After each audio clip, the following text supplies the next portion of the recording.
this Monday. It's been a while since I said coming in hot, so it was very much needed. I hope you all had an amazing weekend. I have a big show for you today. I brought back Mr. Rollo Tomassi. He is here. He's remote today, so it's not as incredible as having him in studio, but he is remote. I reached out to Rollo because I was watching a lot of the content unfold when it came to Andrew Tate. I watched the final message. I covered a bit of that last week on this show. I watched the Rumble live stream.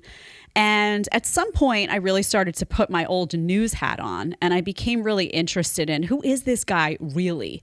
Because if I'm going to critique someone, I feel like I need to really get a sense of, are these videos being manipulated in the sense that he's talking about? Is he misunderstood? Is this an editing campaign that has painted him one way and he's not really that way? So I really did a lot of digging, and I want everyone out there, by the way, hit that subscribe button, hit that like button, super chat. We're going to read your super chats today. Bring those questions for me, for Rollo. We're going to try to have a really in-depth conversation about what's going on here. Rollo knows Andrew. The reason I reached out to Rollo in particular is because he's been weighing in on all this stuff. He was referenced, I believe it was in the final message. Andrew tosses to an interview that he had done with Rollo. I noticed on the Rumble live stream, he gave a shout out to you. So you know him. And that's where I want to start just before we dig into the final message. How well do you know Andrew? And in your estimation, who is he? Who is this guy? I've known Andrew since 2017. I think that was the first interview I did with him. He was kind of coming into what we call the red pill space, the manosphere. And I recognized him as being he was a kickboxer. We already knew that.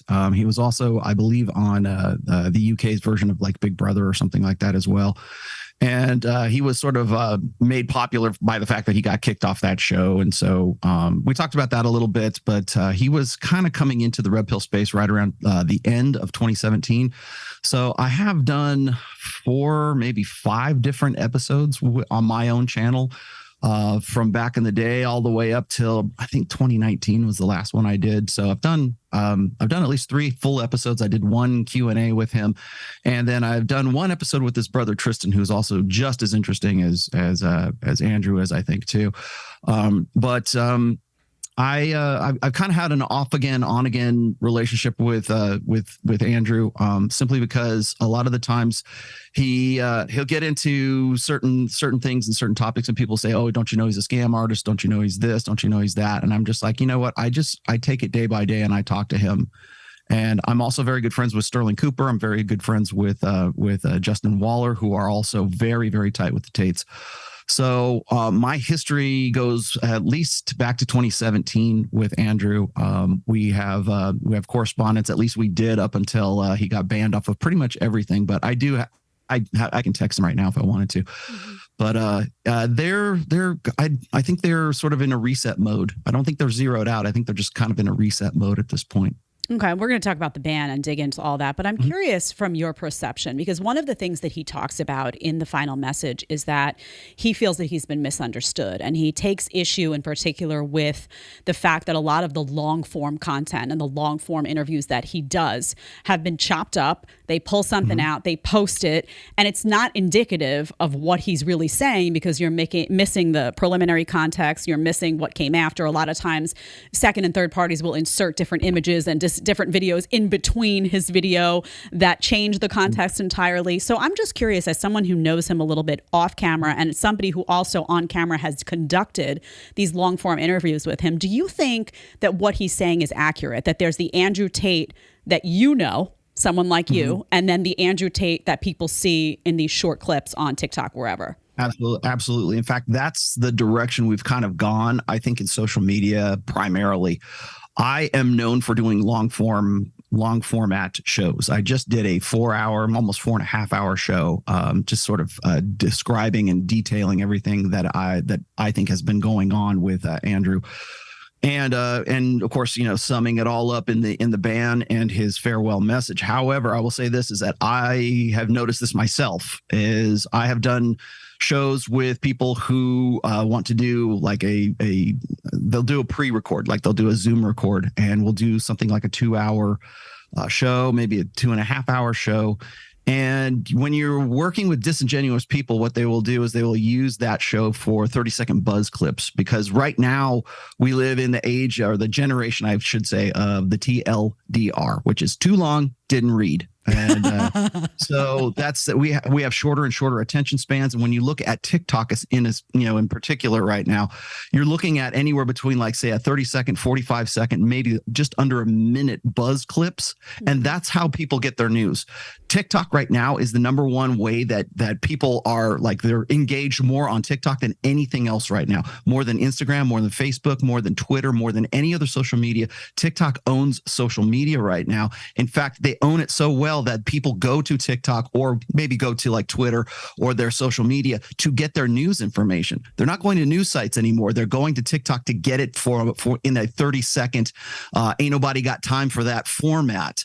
And so what happens is that the dynamic, or the commercial interests, or the marketing interests play to the shortest attention span right now. So I can go and do a 2-hour video, or I can go and talk about certain things, or I can go and go into detail. And same thing with it, that Andrew was discovering over the course of the last, like, 6 or 8 months, is when he would go on these long form shows, what would happen is people would cut up those clips and turn it into 30-second, like, buzz clips, because that's how people consume that media. And what happens is then they only see the very briefest moment of something outrageous that he says, because that's what plays. That's what goes viral. That's what gets, like, 4 million views. That's what gets the most engagement, because people will see that and they want to talk about that. And I've been the subject of that for quite some time now, really almost for a year. And I've learned kind of like the hard way. I did an interview with Michaela Peterson back in December of last year. I saw it. That was about a 2-hour and 20-minute interview. And that was a pre-record. She took about 2 weeks to actually publish that. And now I know why, because the moment that hit, all of the buzz clips come out at the same time, just to maximize the worst aspects of what I was saying, or what could have been misconstrued, because people know that to build a brand right now, it's all about short attention spans. It's all about the 30-second clip. Ain't nobody got time to go and look at a 2-hour video. I got people in my comments right now saying, I don't have time for a 4-hour video. So what content creators such as myself do is we create clips channels. So we give, like, the most salient clips, or we carve it into timestamps. Is everybody wants immediate timestamps so they can get to the part where they think they're going to be most interested. Then they go to short clips, and then we go to reels, TikTok videos, YouTube shorts, anything that is under a minute. And even under a minute is a long time. It's like 45 seconds is probably about ideal right now. So you're only getting that one most outrageous quote from that guy, and that establishes that guy's reputation, whether it's me or it's Andrew or it's anybody else, or Fresh and Fit for that matter. Particularly outrageous, I guess, is this kind of stuff that I say, or that Andrew says, or that Myron and Fresh say, or anybody who happens to be in this sphere. When you take that and you put that into an environment like TikTok, which, by the way, bans red pill content. I think Myron and Fresh are probably on their, like, 4th or 5th account.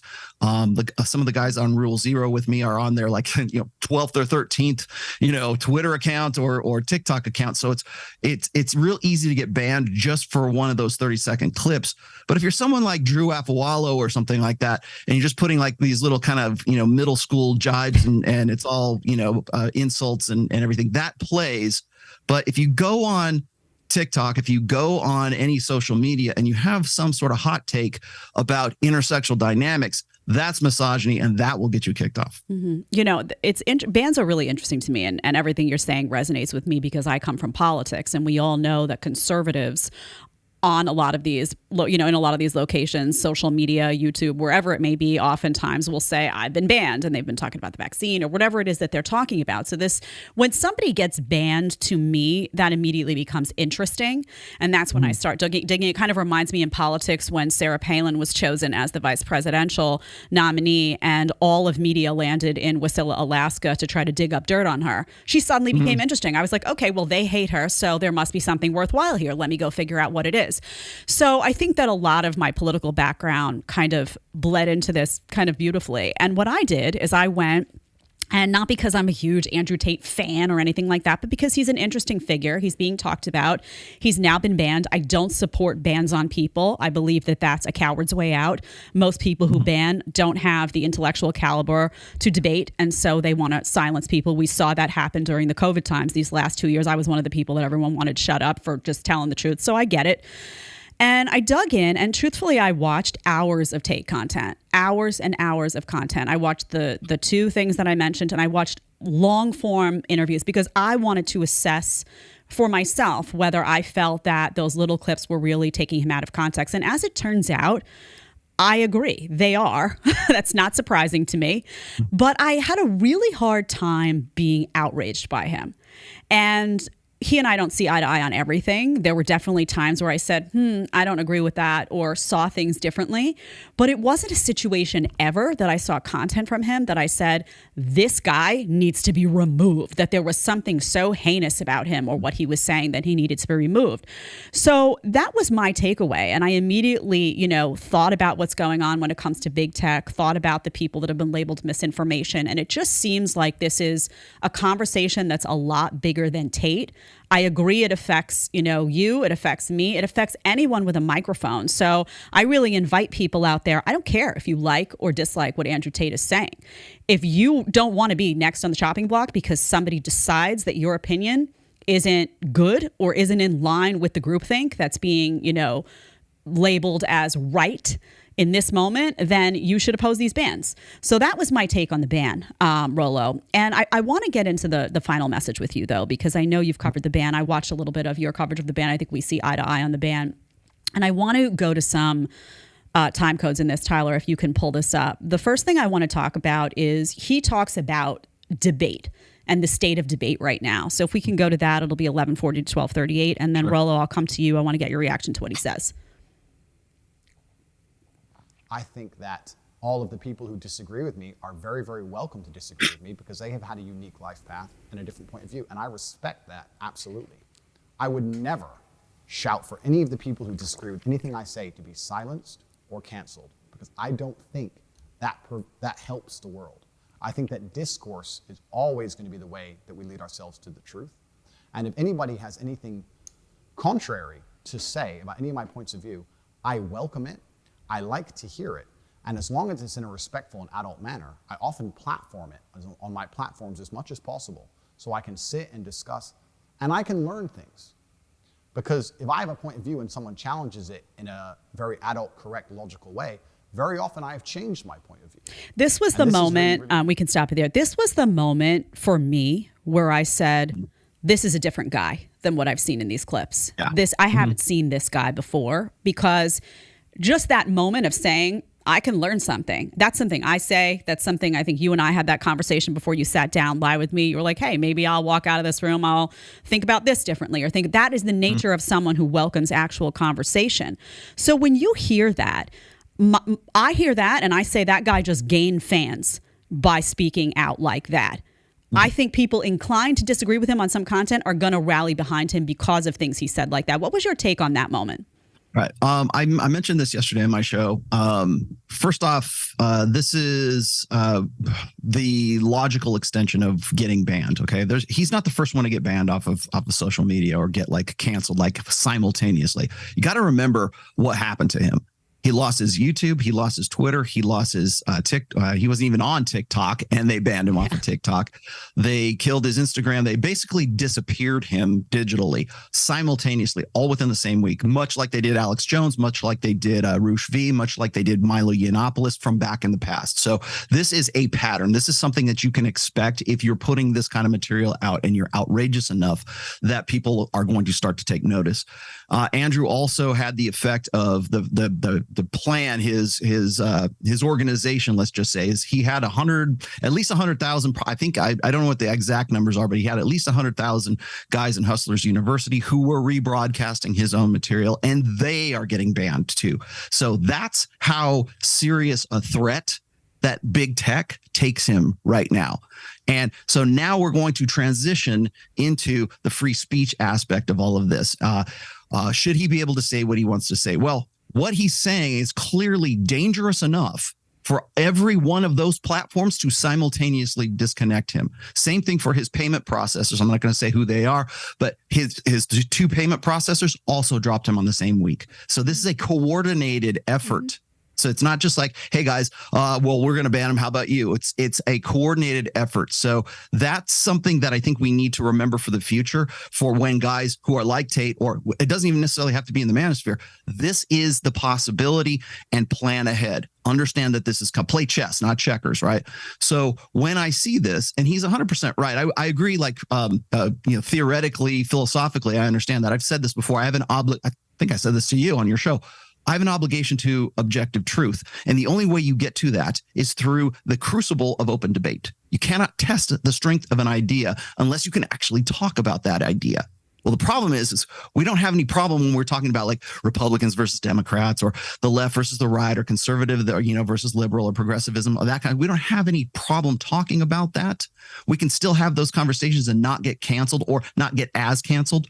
The moment you bring up intersexual dynamics, the moment you say there's a difference between men and women, physical, neurological, psychological, when you point out those differences, and when you start talking about the unflattering truths about men's nature and women's nature, that gets you simultaneously banned after 6 to 8 months. If you get to a point where they take notice of you, that's when you lose your platform. That's when you lose your voice.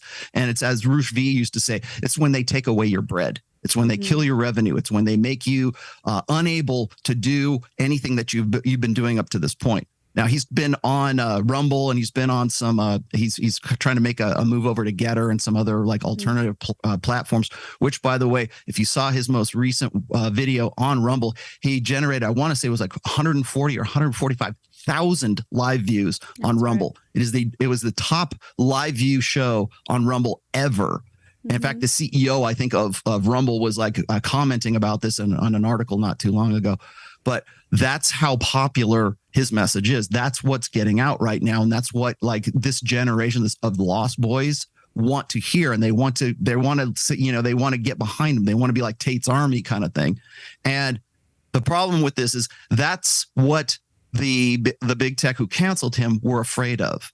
It's not necessarily him as a person. It's the idea. It's the broadcasting or the dissemination of those ideas. And that's what really I think that they're threatened by. So when you look at like political discourse, when you look at like, we can talk about the recession, we can talk about Biden, we can talk about anything you want to, except for intersexual dynamics, except for anything that puts men and women in an unflattering light, because we're shining a light on basic biological evolutionary differences between men and women. That's too dangerous for them to have on their platforms. And with that, I think, goes the topic of gender identity, because a lot of the people in the political sphere that are being banned, being suspended, being threatened right now are talking about this gender identity theory. And if in order to have that conversation, you have to be able to say, this is a biological man, this is a biological woman. And in order to further assess that conversation, you have to be willing to acknowledge that men and women are in fact different. There are differences. So everyone saying that is also, that's why I say women are not exempt from the banning. Women are out there right now. Conservative women are out there having these conversations, and they're facing the same nonsense on Twitter. You'll constantly see somebody go, I was suspended again for saying just a basic biological fact.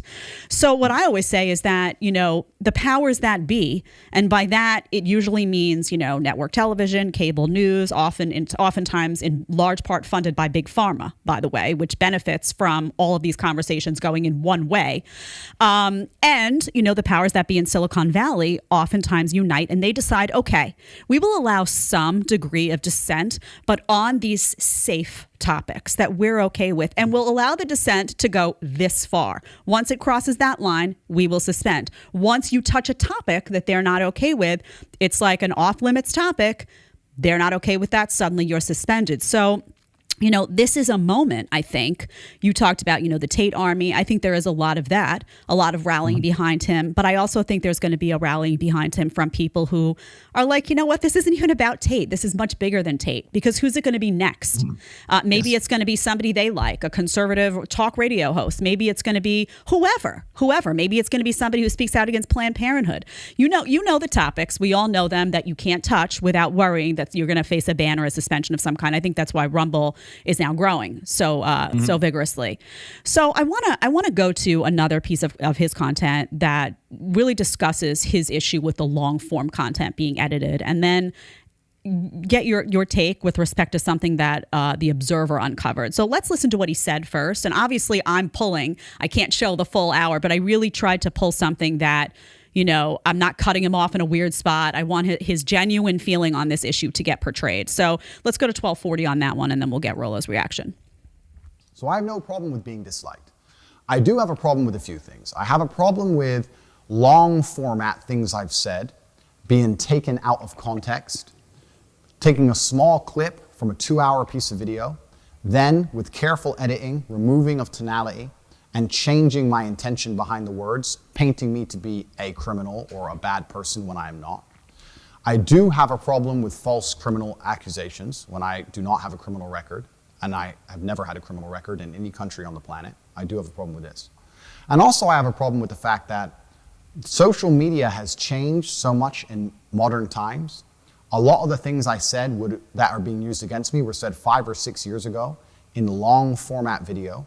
And as of late, with TikTok, with YouTube Shorts, with Instagram Reels, it's very, very easy to take 2 hours of video, snip out 10 seconds, edit it up quickly on a phone app, and then blow it up to millions and millions of views with all context removed, all tonality removed, and makes it look like I'm saying things I did not say, or I mean things I did not mean. Okay, we can stop there. I think people got the idea from this. And I do think he's right on a lot of this.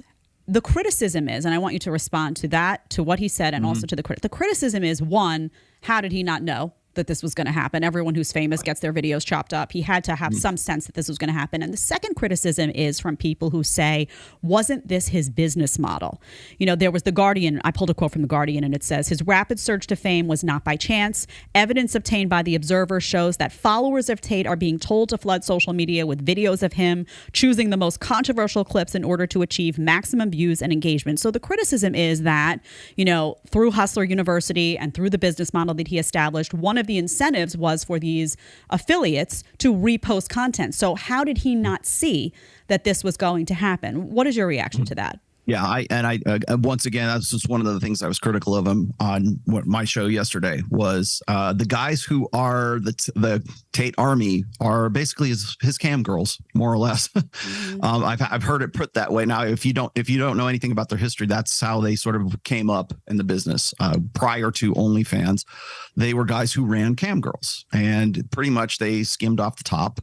And they would put the girls out there. Sometimes they would be the ones sort of doing the hustling behind the scenes. It's not unlike most OnlyFans like the most popular OnlyFans girls today are not running their own channel. It's the guy behind them that's helping them sort of promote this, and she's the talent that's on the screen. They were doing that long before there was an OnlyFans, and so this model is sort of like, well, we're going to have other. It's not. And I know Patrick Bet David gets kind of bristles at this. It's not multi-level marketing; it's affiliate marketing. So you join Hustlers University for $50 a month, okay? And as a benefit of that, if you're not saying you have to, but if you repost, you start a new channel that it's an unaffiliated channel with Tate's on YouTube, and you rebroadcast or you do derivative work of those broadcasts that they have, then you will get kickbacks as a result of that. It'll pay for itself, and there's a sort of a financial incentive for his fans to go and produce this stuff, and that's really how he owned the algorithm on YouTube. He's the first guy that I know who has successfully gamed the YouTube algorithm by essentially flooding the channels, or flooding YouTube with his followers. And so and of course, this was sort of a downstream thing. So if they were part of the university, that he was getting that money from these guys, but then as a result, they were getting affiliate dollars by rebroadcasting this stuff. And that's how it worked for these guys. Now, the problem with that, of course, is that you draw a lot of attention to yourself, and what happens then is you get like Dave Portnoy like calling you, and you get like Tucker Carlson calling you, and suddenly now you can't go on YouTube without seeing something in your impressions about Andrew Tate. That's how people know this. That's why high school teachers are complaining about their middle school and high school kids are like repeating the same kind of things that they hear in a Andrew Tate buzz clip, which is, by the way, a 30-second, 45-second buzz clip on Twitter, on TikTok. So the same thing that you can't, it's kind of hard to complain about the business model of how you're taken out of context in a 30-second buzz clip, when at the same time that's your marketing strategy through the guys who are rebroadcasting your own material in the form of 30-second, 45-second, TikTok videos. So now, as a result, he is the most Googled guy on planet Earth.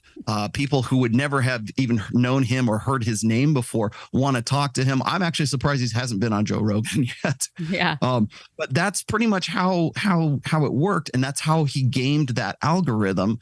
And I had a discussion not too long ago with, I think it was Adam and Patrick. I said the way that he has managed to do this is, he has, like I said, he's owns the algorithm, and he's the first guy that has ever like learned how to get into the impressions and work his way up through that by getting a mass of people to sort of push his material. I compared it to this. I don't know if you remember this. Back in 2021, there's a group, I think it was a Reddit group or a user group of investors. And what they did was they put all their money into like GameStop, and they put their money into AMC theaters back then, so that they could sort of screw over the Wall Street big guys who knew that those stocks were going to take a hit. And so they were putting put options against it. So all these guys got together and said, okay, here's what we're going to do. We're going to buy up GameStop, and we're going to buy up AMC theaters right now. And so we can stick it to these Wall Street guys. And some guys made a lot of money off of it. But what they had done is they played by the rules.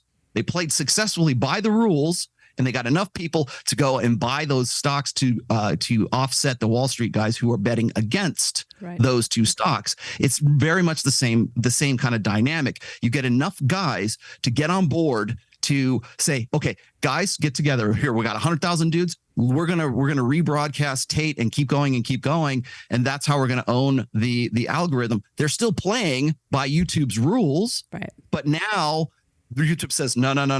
You don't get to those. You figured out the code. You broke the code, right? You figured out the code in the matrix and the algorithm, but now we don't want you to do that anymore. And that's why TikTok bans him and all of his sub accounts and all the people who are rebroadcasting his material, because it's that dangerous. It's that he's the most dangerous man. He's the number one. Yeah, he's on the FBI's most wanted list as a result of simply putting out this message out there. It would be different if it was something that was like seditious, or it was something that was like pro, conservative thought or whatever. But it's not.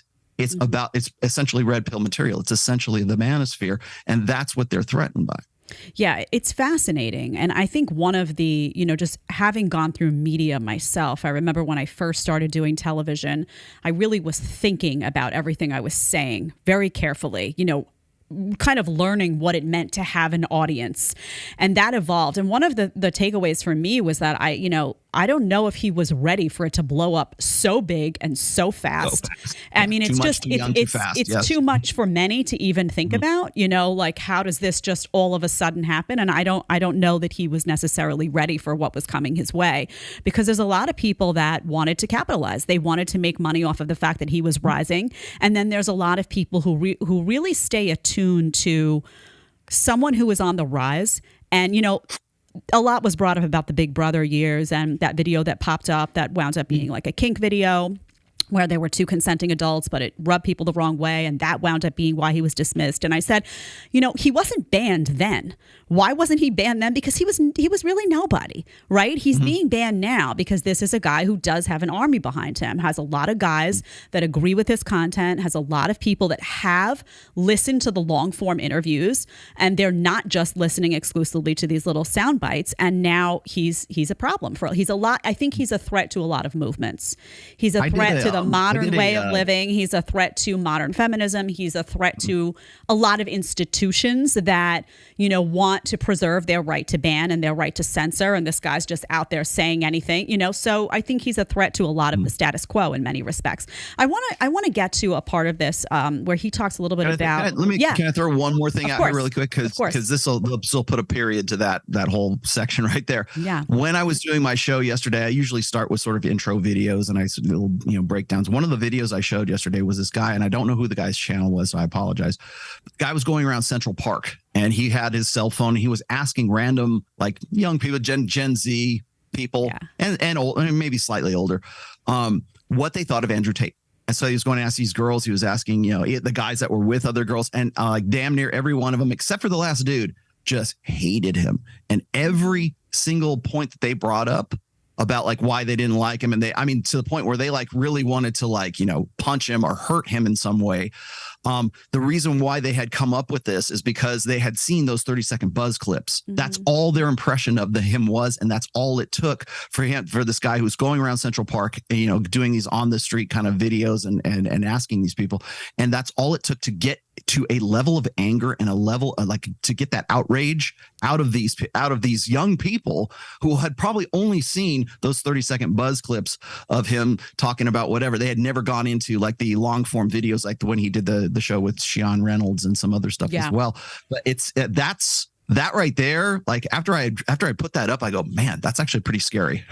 Well, yeah. And it's indicative of the times, right? As you were saying before, I don't think we're in times where people are inquisitive, where they're curious. They're lazy. People are lazy, and they look and they want to be mad all the time. Someone's always the enemy. They'd rather get upset and pound and scream than have a conversation. So, he's also operating at a time when people have no attention span, when all these mediums are active that edit and the sound bites, and it's not a great time for someone who does have controversial things to say, but really benefits from a long form interview, which he does, because I've watched them and I see how I really looked, and I even tried to crop some and said, wow, well, if I took just this and this, I would have this reaction, but if I hear all of this, I still disagree, but it's a very different reaction than what I would have had. So, but it takes effort, right? Not everyone's going to sit here and do what I just did because they don't care. They'd rather just watch 30 seconds, be mad, and go on with their day, right? To the next thing they can be mad about. So I want to pull something. It's what I call this in the past, outrage brokership. Yes. What it is. I come from politics.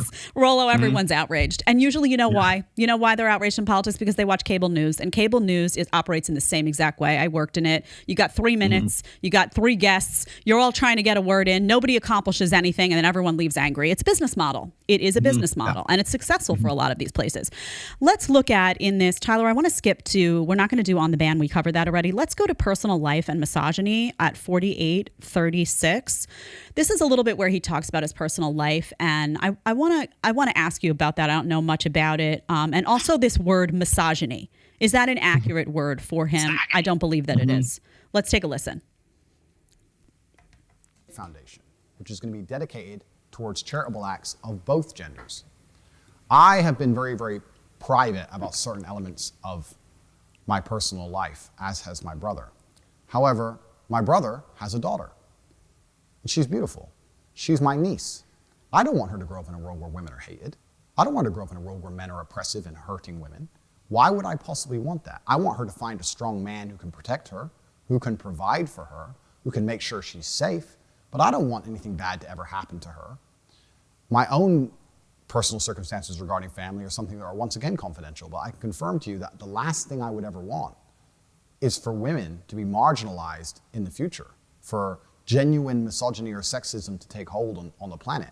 I would completely and utterly be very unhappy with that for my own personal reasons. Okay, so the Tate Foundation is going to be dedicated. Yeah, I believe him, and I know people will point to there's one video out there that was chopped up where he's talking about, oh, if a girl comes at me with a machete, I would just, take a slap to the face or whatever. I mean, first of all, there was a lot of jest around that. Secondly, he's talking about somebody coming at him with a machete, and I've heard numerous instances where he has in interview said that you never hit a woman. You never hit a woman. I heard it from him this morning. I was watching an interview with him on Fresh and Fit, and he was like, never hit a woman.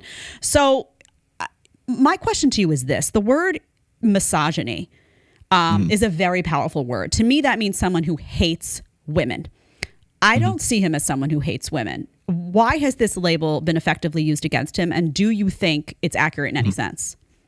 I think that when I've had this leveled at me for 20 years now, but when we use the term misogyny, it is it closes the conversation. It stops it's a conversation stopper is what it is. It's almost like who hurt you, right? It's like it's a label so that people will dismiss whatever you have to say about anything. It's kind of like it's interesting to me that we have these stopper terms. Misogyny is one of them. Like mansplaining is another one. Like how dare you try to explain to me how I think or what the ways how women are. Like it's like, no, I'm relating to you some information here. You can take it or you can leave it, but the fact that it's coming from a man who's explaining something to you, now it's mansplaining. Now, if I go and I say, well, women are like this and men are like this. I don't know if you're familiar with the guy, James Damore, but he was made famous back in 2017 or 2018. He was an employee at Google, and he had put out some kind of memo, or he had made some sort of public statement that men and women are different biologically, neurologically, psychologically. We're evolved to be different things. And that goes against the narrative of the blank slate. It goes against the narrative of social constructionism. And that was enough to get him fired from Google just for expressing those opinions. So is he a misogynist for expressing those?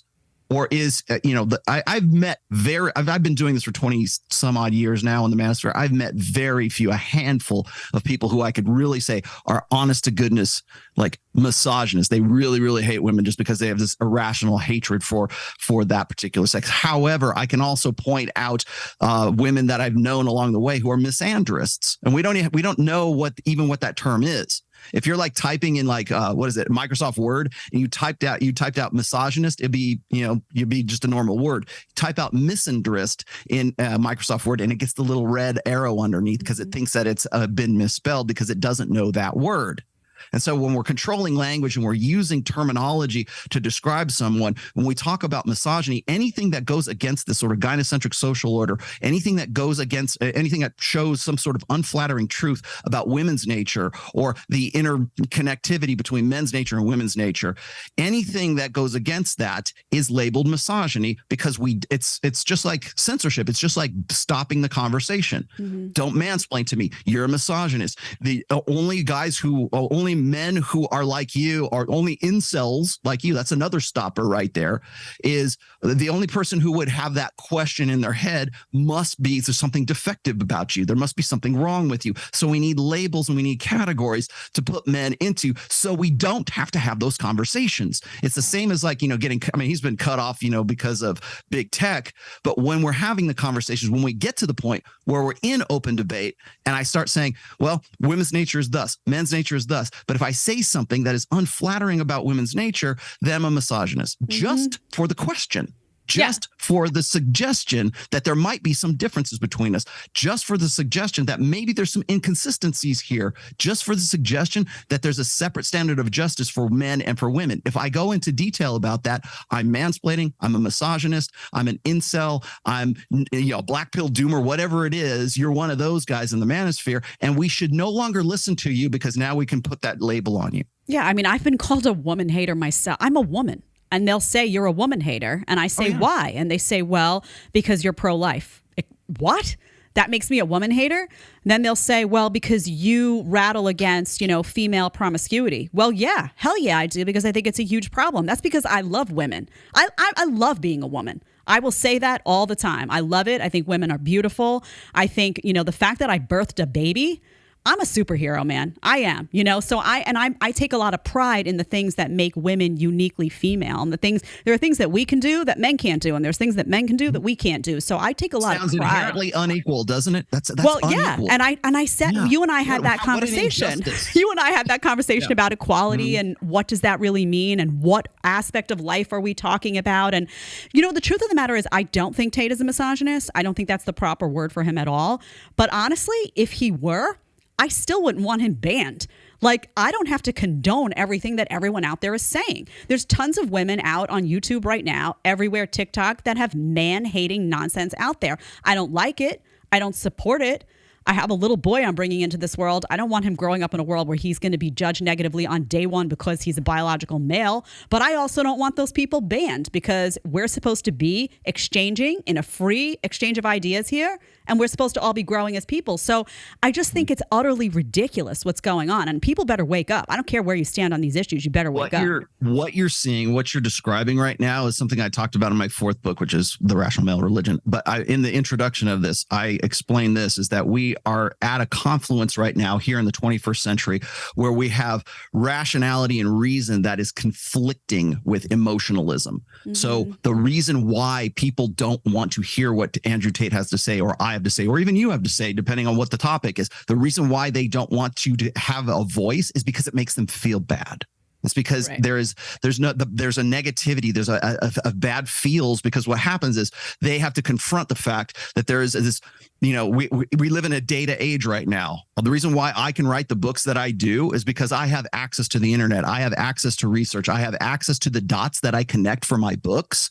I am in no way an evolutionary psychologist or an anthropologist or a sociologist or a neurologist or an endocrinologist or any of those other ologies, but I have access to all of that data, and I can make the connections that people simply don't want to make right now, or they're unable or unwilling to make right now, because the conclusions that they come to end up being very, very negative, or maybe they become overly positive. It just kind of depends. But what you're seeing right now is you're seeing the confluence of rationality and reason being unignorable, that is conflicting with our investments in a 20th century and old order way of emotionalism, because all of our beliefs and all of our investments are in that emotionalism right now. That's why we have such a problem with like progressive liberals. That's why we think everything's degenerate right now. That's why Hollywood sucks. That's why Marvel movies and Disney and Pixar and all that that's why it sucks right now, because we're still trying to broadcast and push out this emotional feel good messaging, when at the same time we're looking at data. The data is unignorable. So when somebody like me even just asks a question, have you ever thought about this aspect of human nature? Oh, there's no such thing as human nature. That makes me feel bad. How dare you, bring that up? You're a misogynist for even asking that question, because only misogynists bring up that question. What that is it's a conflict between emotionalism, a lifestyle and a belief and an ego investment in emotionalism, versus reality, versus rationality and reason. And that's why I think and this is happening not just in the manosphere, but it's happening in politics, it's happening in religion, it's happening in how we organize society. It's happening on so many different levels right now, because we're now in the 20th century and we're going, you know what? Maybe the way that we were thinking in the 20th century is different than what we should be thinking in the 21st century. And now we have this data that conflicts with all of that. And so it's not even so much the banning of the speech. The reason why they want to ban speech, the reason why they don't want you to talk about transgenderism or what God knows whatever else, is because what might make somebody feel bad, right? It's the participation trophy generation is a result of emotionalism, or a belief or an organized society that's based on emotionalism versus based on what is objective reality. Yeah, you have a bunch of adult babies. I say it all the time in politics as well. It's a spineless generation, and they can't handle any criticism. A lot of that comes from academia, where now you have kids getting coddled from a very small age. And then you've got, 19-year-olds that are being treated like, grown men in college that are being treated like little boys. You have grown women being treated like little girls. So no one actually grows up ever and learns to sit in a classroom. Anything that insulates you from feeling anything. And the teachers are on board, and it's all about protecting protection. Antidepressants, anything that makes you That's right. that stops the bad feels will be promoted in an age of emotionalism. Yeah, and I'll remind people who may not be empathetic to the issue of someone being falsely labeled a misogynist that it's not just that word. You have the word racist, homophobe, bigot. I mean, they have a bunch of words ready to roll, these people, to just vomit out at you every time you don't toe a line. So if it's not about Andrew Tate today, maybe it's about you being labeled, a racist tomorrow. Maybe it's about with no good reason. You know it. You can make a comment and all of a sudden it's like, wait a minute, I'm not a racist. What are you talking about? But it's an easy way for them to shut down conversation that they're not prepared to be involved in because they know they'll lose. And it's a strategy I know you did a show on Matt Walsh's I did. What is a Woman documentary. Now, I got my own opinions about Matt Walsh, but I will say this is when he was on that show with Dr. Phil, and he was on there with the bearded lady and that lady who was, I don't know what, she was a professor of gender studies or something at some university. I don't even remember her name. But I was just like, Matt, come on, man. Come on. It's a curb this high, man. We just bring out the fact that they're speaking and they're invested in emotionalism. And the moment you say, what is a woman? You're asking for objective reality. You're asking for a rational, reasonable, description, definition of what is a woman. And the reason why they can never, ever answer that question, it's always subjective, it's always relative, it's always based on this nebulous understanding of what gender is, because we've allowed them to redefine what gender is according to emotionalism. So if they were to say a woman is this, that would fundamentally destroy their identity, because their identity is based on subjective emotionalism. So the guy who's there dressed up like who thinks he's a woman, he's got lipstick on and the bearded lady, right? Asking if that guy, he literally cannot give Matt Walsh a definitive answer, because to do so would destroy the identity he's built on, for how long? I don't know, for how long he's been alive. So challenge the reason why that Andrew Tate gets banned, or anybody else, from a perspective of rationality versus emotionalism, is because to come up with that objective reality, to come up with a definitive, reasonable, rational term, empirical term, would destroy their identities. That's right. And that's what we're really fighting against at this point. That's why, big tech cancels Andrew Tate, because it would force them to say, this is a woman. This is real. This is what we're talking about right now. Well, to allow that would destroy identities. And, people will, I assure them, people will feel lied to and manipulated when they go back and watch the long form videos. And they're very used to that feeling, because they've been lied to and manipulated for 2 years about COVID. So they've been lied to, and then they go and they do their own research and they're like, wait a second, this is like not, you still may disagree with some. I still find myself, we'll bring something up at the end of the show today where I do disagree with him, and that's okay. Like, I don't need to agree with him on everything. I don't need to agree with him on everything. It's not necessary. We're both, free thinking people. We can have a difference of opinion on something. There's nothing wrong with that. But these people who are threatened by others' right to an opinion, that's a really big problem. And I always say, my little boy is 2.5. The world he's going to be in another 15 years, I don't even know, man, if we don't do something, because it's a mess. Have you heard this quote before? And I forget who said this, but it says, I disagree, I'm polarly opposite of your opinion or your fact, whatever it is. I disagree with what you have to say, but I would die for your right to say it. I'll defend to the death your right to say it. Yeah, that's falsely attributed. I forget who that quote's from, but it sticks in my brain every time this conversation It's like every time I try to attribute that, they say Voltaire, but then they say it's not accurately attributed to Voltaire. But that's me. That's what I even had in my bio at one point. I will defend your freedom to disagree with me.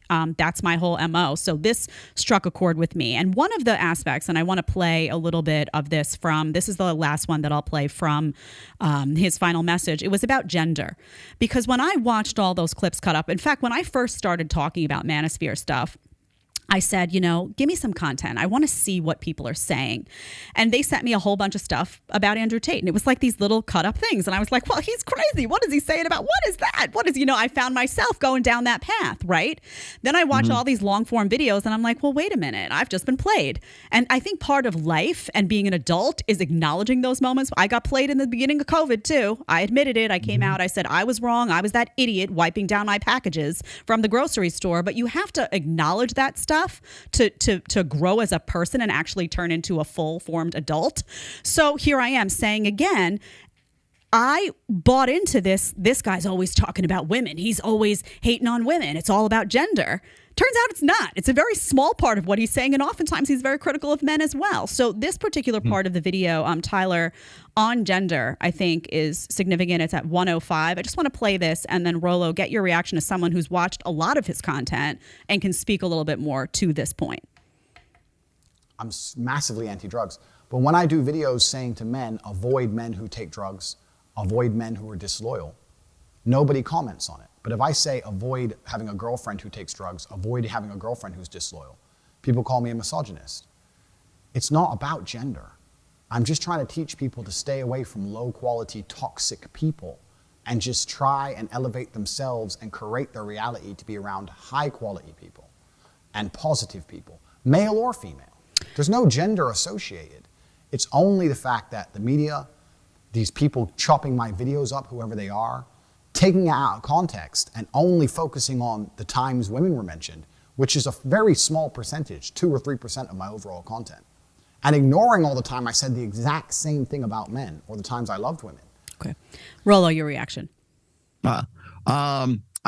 He's describing something that, like, I've dealt with for quite some time now, which is if you try to help someone get off of drugs, or like if you help your friend like stop smoking, right?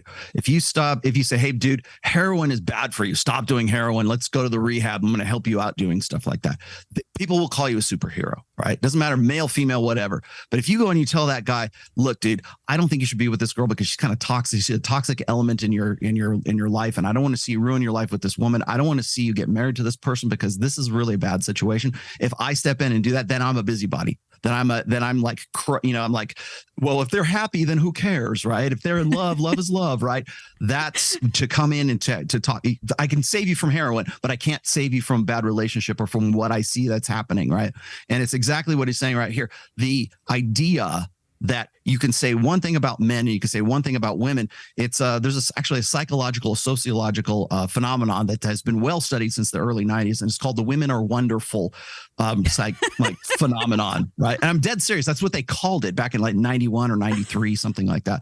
And it's very well studied. So anything that is flattering to women is automatically seen as something that is more legitimate, whether it's research or whatever, is more legitimate than anything that is sort of presents an unflattering light of women. And it's very well known in psychological circle. Go look it up. It says the women are, you can find it on Wikipedia. It's the women are wonderful phenomenon or dynamic. And what it basically boils down to is, again, the separate standard of justice between men. And we have a higher criteria. We have a higher standard of, say, like men have a burden of performance that women do not have, just simply because they are women. We afford women a default respect just because they're women, not because they've done something that's respectable. That's a male form of respect. When we look at women, we go, well, you don't respect women. Andrew Tate doesn't respect women. If you go and you say exactly like you were saying before, you say exactly the same thing. You say, stay away from guys who are on drugs, stay away from women who are on drugs. Right. That's not just logic, right? That's just like rational, reasonable logic. Right. But for men, we go, yeah, because those guys who are taking drugs, there's something wrong with them, and they could be like that's the wrong element. But if it's a woman, then we go, oh well, maybe she needs help. Or don't judge a book by its cover. It's also this non-judgmentalism that comes along with emotionalism. You probably will hear this in damn near any new like Netflix series or any new anything that has like any new popular media. It's always, don't judge me, but. And then I'm going to go into something that you should judge me for. It's this non-judgmentalism. It's like almost like it's part of this religion of the woke, really, which we're not supposed to judge people for anything whatsoever, unless it's a guy. Then we can judge that dude. But if it's a woman, it's like, don't judge me for what I'm about to do. Not non-judgmentalism. And I've always promoted this as like, we need to be more judgmental. We need to be more discerning. We need to look at that and go, you know what? If we're going to apply a rational, logical, basis for what makes someone respectable or makes somebody, toxic, we need to be able to balance that between both sexes. But you're never going to do that because we see women as the vulnerable sex. We see them as the oppressed sex. We see them as men have an innate protector, provider instinct for women. And so therefore, any guy that says something like, don't don't get, be around women who are on drugs. That's a prompt for even guys to go, well, leave her alone, mister, you leave her alone, because the guy wants to step up and protect this poor woman, even though she's on drugs. It's okay because he's going to step in and be her savior kind of thing. That happens for women. It does not happen for men. Yeah. So because men have that burden of performance and they have that burden of respectability that women do not have. I've covered it on here, even in terms of criticism and saying, I see women call guys fat, ugly, bald, short. They can say it all. But if you turn around and you call a woman on the cover of a magazine who is noticeably obese and you say that's not healthy, well, good luck to you, man. Good luck to you. You're done. And I do it here because I feel like there are people that need to be judged. There are people who need to be judged. And this idea of not judging people actually has seeped so far into Looneyville. We played a video the other day of a woman who was saying that it was too mean to call a pedophile. So we needed to create a new terminology for a pedophile because you would make the pedophile feel bad.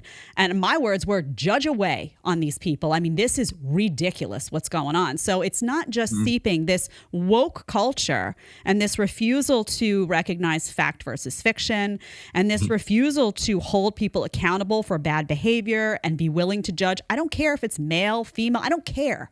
Bad behavior is bad behavior. I don't care. And also, you don't need to always need a blankie every time someone makes a judgment on you. But just to close that point, it's dangerous to society at large to have this new caliber of certain people are protected from judgment and other people you can throw arrows at them all day long. That's not the markings of a healthy society. Go ahead. Have you ever heard that song Before He Cheats by Carrie Underwood? Yes.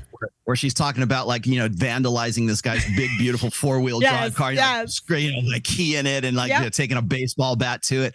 And you hear this come up in the club or something. And every woman in the club has those lyrics committed, memorize those lyrics, and probably still to this day, because it was a while back, they could probably still to this day recite those lyrics because it's this anthem and it's this build up and this feel good kind of thing. If you reverse the roles, that guy goes to jail. If the wife cheats or the girlfriend cheats and you go and you vandalize her car, guess what?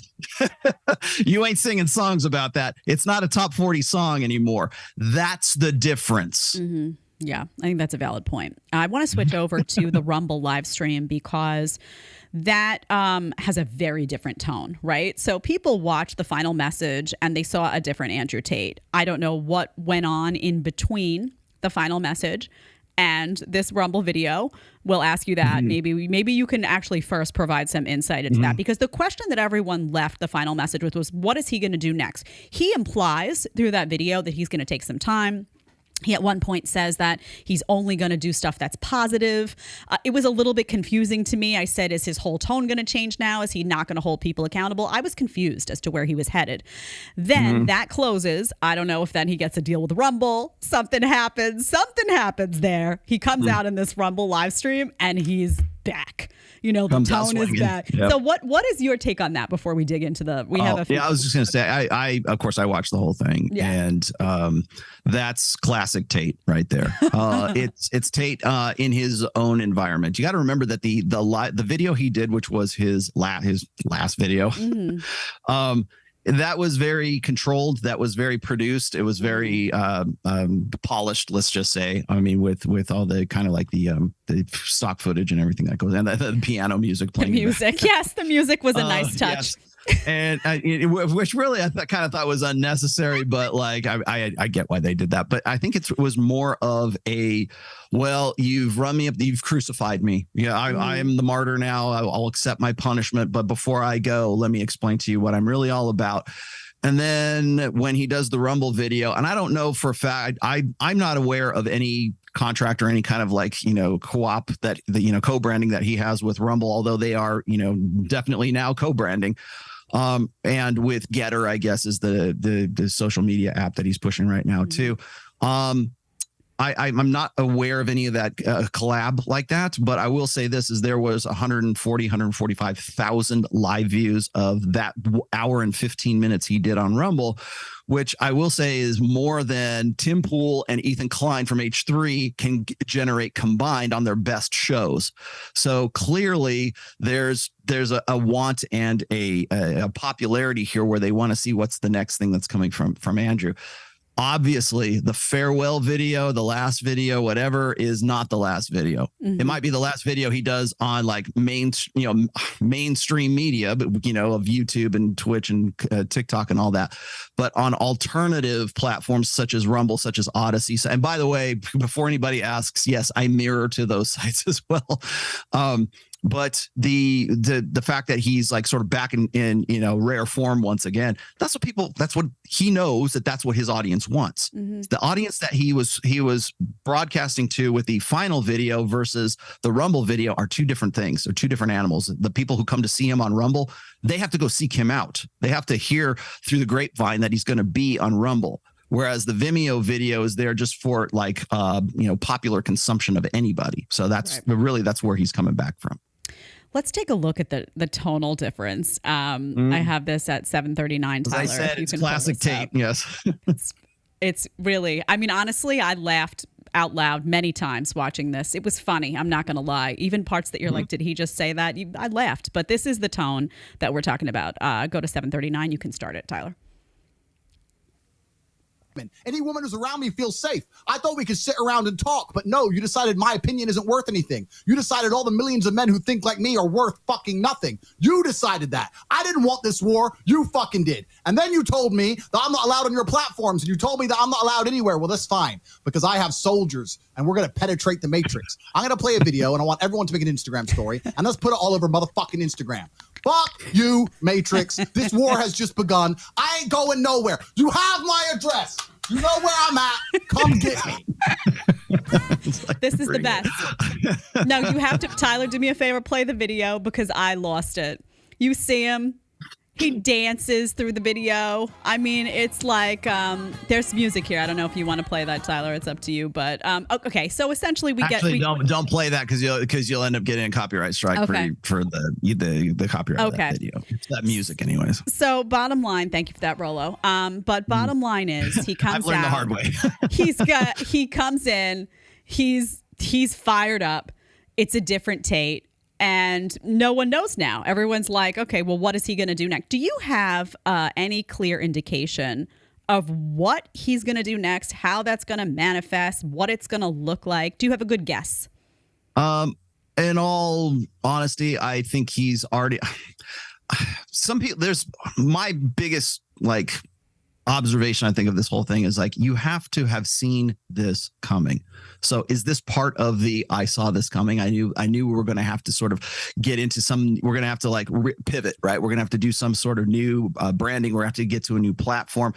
I don't think that this took them by surprise, simply because even you are saying, did they have something going on with Rumble? I think probably everybody is thinking that too. And he's definitely drawing an audience.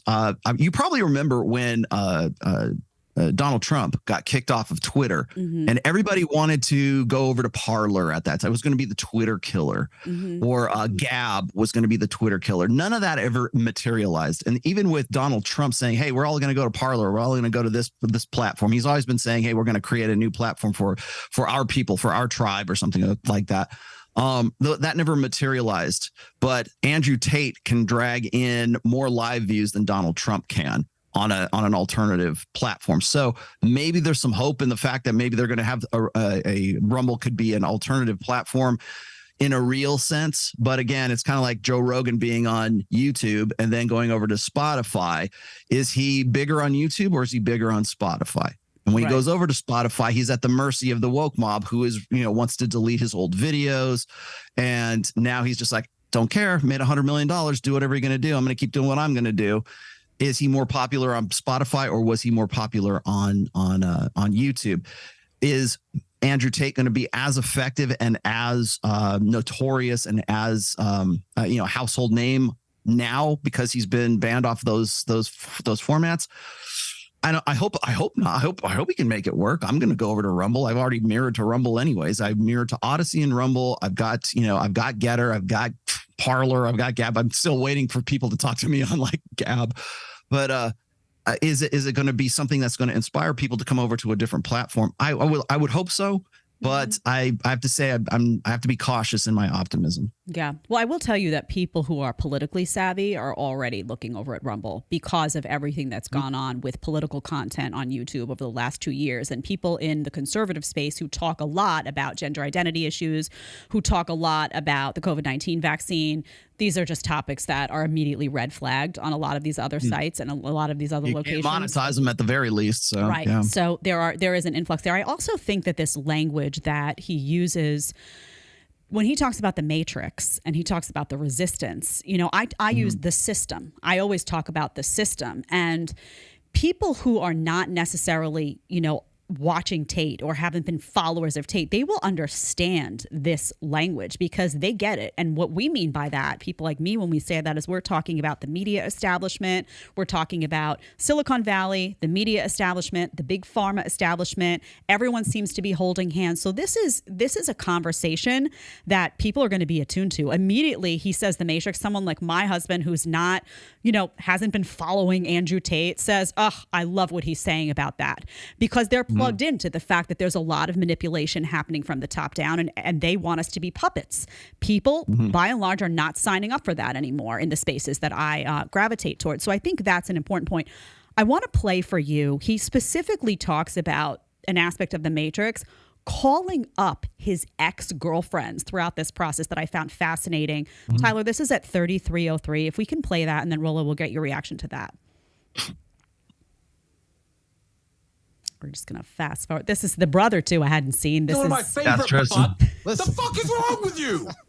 The thing is, though, grow up. The thing is, what's crazy? The Matrix has tried this. So in the height of the media storm against me, after they silenced me, about 15 of my ex-girlfriends were contacted by reporters saying, do you have anything bad to say about Andrew? Do you have anything bad to say about Andrew? Now, if I wasn't a gentleman, because these are all ex-girlfriends, they have no reason to protect me. They all called me, Andrew, these people are out to get you. This is unfair. I'd never turn on you. You were so nice to me. You're such a good man. Not a single woman turned on me. KSI is out here with women talking about how he makes them uncomfortable, talking about rape face. I don't have a single woman who's come forward saying I've done anything bad to them. In fact, only the contrary. I have endless women coming forward saying I'm a nice man. Not a single woman has come forward and said I have hurt them or I've done anything bad to them. Not a single one. Even when they were offered money to lie about me, they still wouldn't do it. Whereas KSI is sitting here with things like this out in the open, he's not canceled. True Jordy's clearly a sexual deviant. He isn't canceled. Ethan is saying the things he's saying, which we already talked about him being a racist and a sexist and a misogynist. He ain't canceled. And everyone's going to sit there and pretend they canceled me because of misogyny. I don't want. So this was, I thought, very compelling. I'm not surprised that they called his. Of course not. They wanted to get somebody on record. The hunger of the machine. I could just see it. Let's get him. This is the moment. Let's call all his ex-girlfriends. You could just see they were really jazzed up on that. All it takes is a suspicion. Yeah. All it takes is suspicion. So I want your thoughts on that, but also I have to say his coverage of the KSI. I didn't know much about KSI, but and True George, I was laughing. I lost it. I mean, I really lost it because he was saying something very valid, which is like, why am I banned? But these people are over here doing all this kind of stuff, and that's totally okay. Why the double standard? And I think the answer is obvious, that his influence was deemed to be much larger and hence more problematic. But go ahead, give me your reaction. I made this observation on yesterday's show about him. Just recently, I think it was just this week, I think she's Twitch streamer. I think her name is Adriana Chechik or something like that. She was basically having sex on Twitch, right? Just in flagrant violation of the user thing. She gets a 7-day suspension. That's it. But here's, Tate's like, what did I do? It's not. You have to remember, when we're talking about the Matrix and we're talking about because it's an abstract term. It could be whatever you want it to be, but the system, right? You have to remember that the system is still people that are in the system. So when, say, for example, I used Joe Rogan not too long ago. You say, well, Joe Rogan went over to Spotify, he made $100 million. And now some of his old archived videos are getting deleted because the system wants to delete his interviews with Jordan Peterson or with, I know, Stefan Molyneux, whoever it is, right? Because they don't like the guy that they had on there and they don't want that in the archive in the library. And maybe Joe cares, maybe he doesn't. But the fact is that that decision is made by people, is made by the ideology of the people, the emotionalism of the people who can press the backspace button and delete that, permanently delete. Yes. So you have to remember that just because we're talking about big tech and we tend to see them as these juggernauts or these like impenetrable, big tech kind of things, they're run by people. Right. Zuckerberg is a person. Okay. What's his name? Jack Dorsey is a person. Okay. Whoever's making the decisions at Spotify to do those things, whoever's decided that we're going to collectively ban Andrew Tate and any of his sub channels on TikTok, a person did that. A person said, you know what? This is so dangerous and it grates against everything that I ideologically, philosophically, think that I'm going to press the backspace button here. So it's not just this, I think as human beings, we tend to want to find the other, the enemy, the outside, like Illuminati or the cult of Moloch worshiping, baby eating, Jeffrey Epstein Island going, Illuminati that's in control, puppet masters and everything. Those people are still human beings. They still have this ideology. They're programming. It's their whatever. They're still responding to what you and I respond to as human beings as well. And so you have to take that element into consideration when you're criticizing the system, when you're criticizing the matrix, because they just have a power that you don't have. So when somebody like, say, for instance, like what if a guy like Andrew Tate gets into that system and now he's the one that's making the decisions on who gets deleted and who doesn't get deleted? I've made this observation before that everyone is a social justice warrior. It just depends on what your idea and what your definition of justice happens to be. I think that's a fantastic point, looking at it from more of a human level, because it is true when you talk about the system or the matrix, you tend to see it as like aliens or something, like it's removed from humanity. It's the evil right. Others. And right. we want to have an enemy that's like greater than ourselves to sort of go up against. And the problem with this is because people ask me all the time, don't you think feminism was a result of the Jews or the Rockefellers or these vested interests and everything? I go, well, they were probably there. Like certainly there was commercial interests that were there, like Johnny on the spot, to make sure that they were going to profit off of those social movements. But the answer to that question is no. It's us. Right. It's just who we are. It's just what we are as human beings. And you put us in this situation, whether it's technology or society or whatever, you put us into those environments and humans are going to act like humans. and by the way, the same conversation applies. People often vilify government. I do. I can't stand big government, but it's like they forget that government is just a bunch of bureaucrats. It's just a bunch of people. It's not a building. And when the vaccine mandates came down, I always reminded people, like, there are people enforcing this. And in places like New York City, oftentimes it also became law enforcement that was going around and yanking people out of stores. So you have to be able to hold people accountable for their actions as people as well. You don't just get to blame an institution, end of story. That's much easier, but it's also following orders. Right. Exactly. I was just following orders. I ripped you out. You're a 10-year-old and I ripped you out of a store eating a sandwich because you didn't have the vaccine card. Yeah, I didn't have a lot of patience for that, as you might imagine. So I watched this. Can I throw something out really quickly? There's this really great series. It's on Apple TV, but it's called 5 Days at Memorial, and it's about the Hurricane Katrina disaster. And it's like the hospital, the stories that went on in the hospital, and they had to do euthanasia and all this other stuff that was going on because the people who were working in the system, who are working in the hospital system, were so dependent on that system that even in a life or death environment where they were like, you know what, all bets are off, man. It's like every man for himself. Even under that system, they still have to like write scripts out for like, morphine, or they're still hoping that corporate is going to send helicopters, right? Right. They're still hoping that the system is going to work for them. 5 days in, people dying, and it's just like it's a third world country, and they're still thinking that the people who are in Texas or who are in the corporate, the corporate world are going to send help, and that they've got some sort of emergency plan that's already established, and nobody did. Right. And so now they're still waiting, and people are dying because they're dependent on that system. Right. That's exactly right.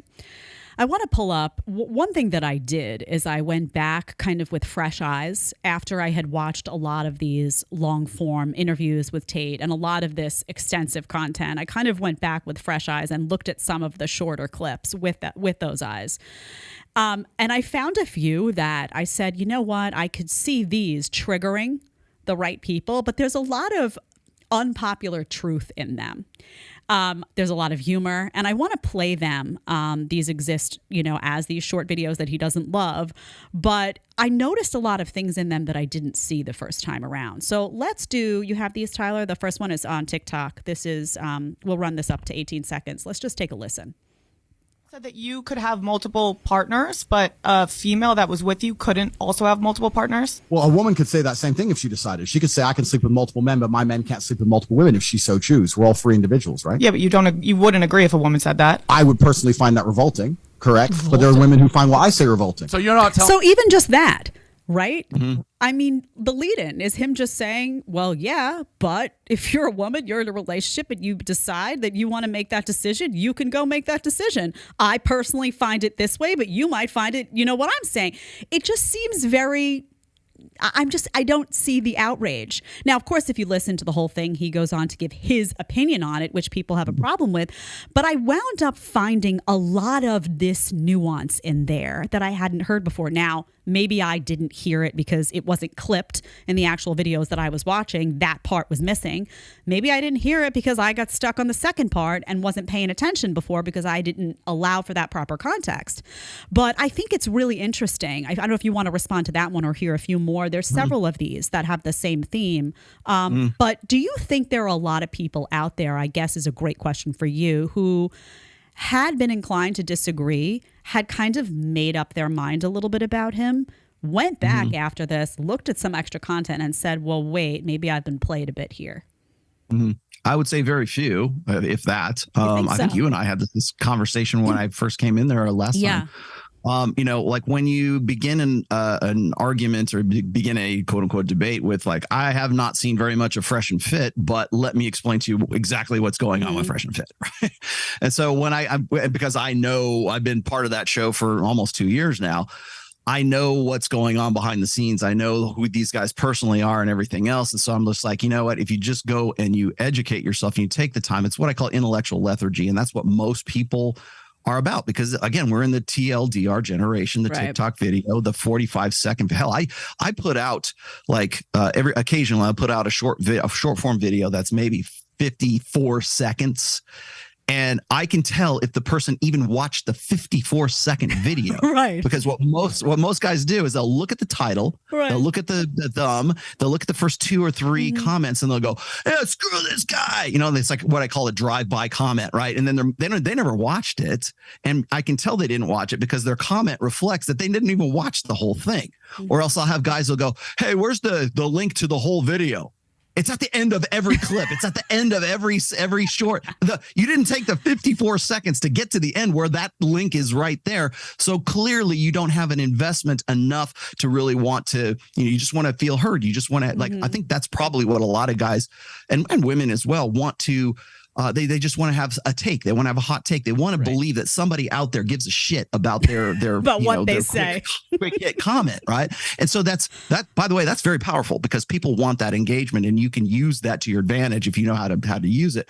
However, do people go back and they actually look at the video? Do they go to watch a 2-hour video to see did Fresh and Fit really get owned by Brittany Renner? No, they didn't. But you have to invest 2 hours of your time to realize that it was a really good conversation. It was a really good debate. But if all you're looking at is 45 seconds of, man, she really owned those guys, and that's what you want to see, and that's what your opinion is of Andrew Tate or myself or Fresh and Fit, if that's what you want to see, that's going to reinforce that 45 seconds that it took you to watch that video. That's going to reinforce your estimate and disqualification of anything that they have to say in the future as a result of that. So do people actually see this and go, well, what's he really talking about here? Like the same people who are talking, like this girl who's on the show here talking about like, well, how can you say that men can cheat and women can't? And he just said, you can do it too. I was like, that's the, he's trying to express that. You're not going to get that part. You're only going to get the hot take of him saying, well, a high value man should be able to cheat, and his woman should not be able to cheat. He's just saying, he's explaining it to you, but you have to go and watch the long form to get the full picture of what he's saying. And in the meantime, the same people who are having a problem with him say that are the ones who want to be in a poly relationship in a throuple. Right. That's exactly here it is. Yeah. But you can't say it the other way around. Yeah. All right, let's play the second one. Tyler, you have that one? We have a few of these. They're great. I'm not saying that. I'm saying in general, if every man was honest with himself, if you were to ask him, what's the worst driving you've ever seen? What's the most uncomfortable you've ever been in a car? What's the worst parking you've ever seen?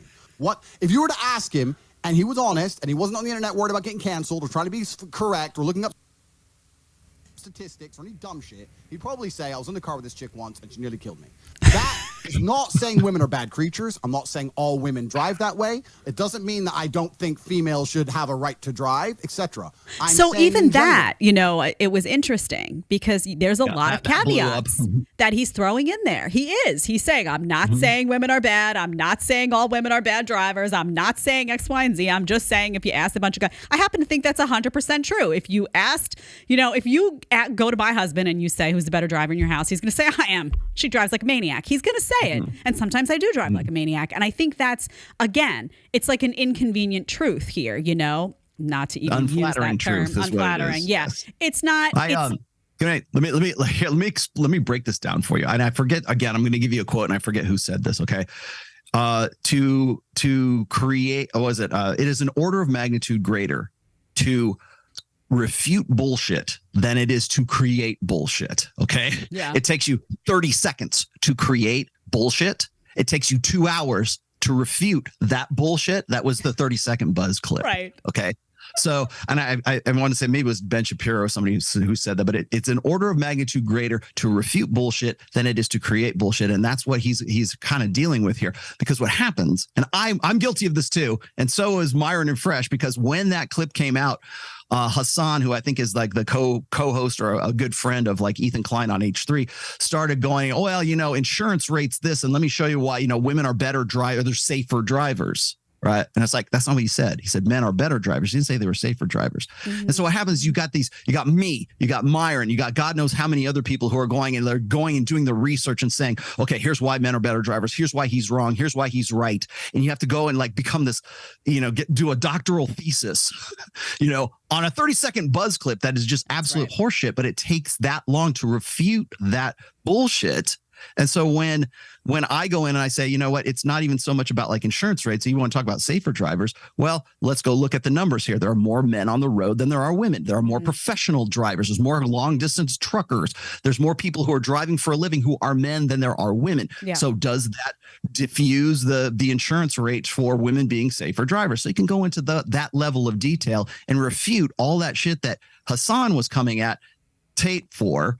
But at the end of the day, nobody cares, Right. And that's not, and truly what he Nobody got time for that. Who cares? Truly what he was just saying is if you asked a bunch of men, I mean, I could sit here and say, if you go and ask a bunch of women, they're all going to say they're the better drivers, right? That's what you're going to get from women. They're going to say, I'm the better driver. There's more NASCAR drivers. There's more professional drivers. Right. There's more sports drivers.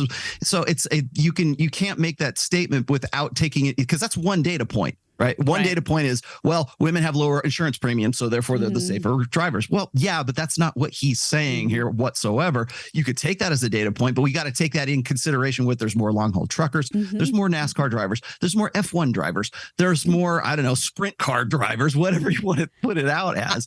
You can go and do that and diffuse the numbers and just wiggle out of it however you want to. Rollo, I did a whole show on equal pay because I'm so tired of that conversation just coming out like a sticker. women need to get paid. And I went through the decisions women make, the choices they make, how many hours you're actually in the workplace. I mean, I really laid it out for everyone, because if we're going to have a debate, bullshit. well, and also if you're going to have a debate about something, again, we keep coming back to the same point.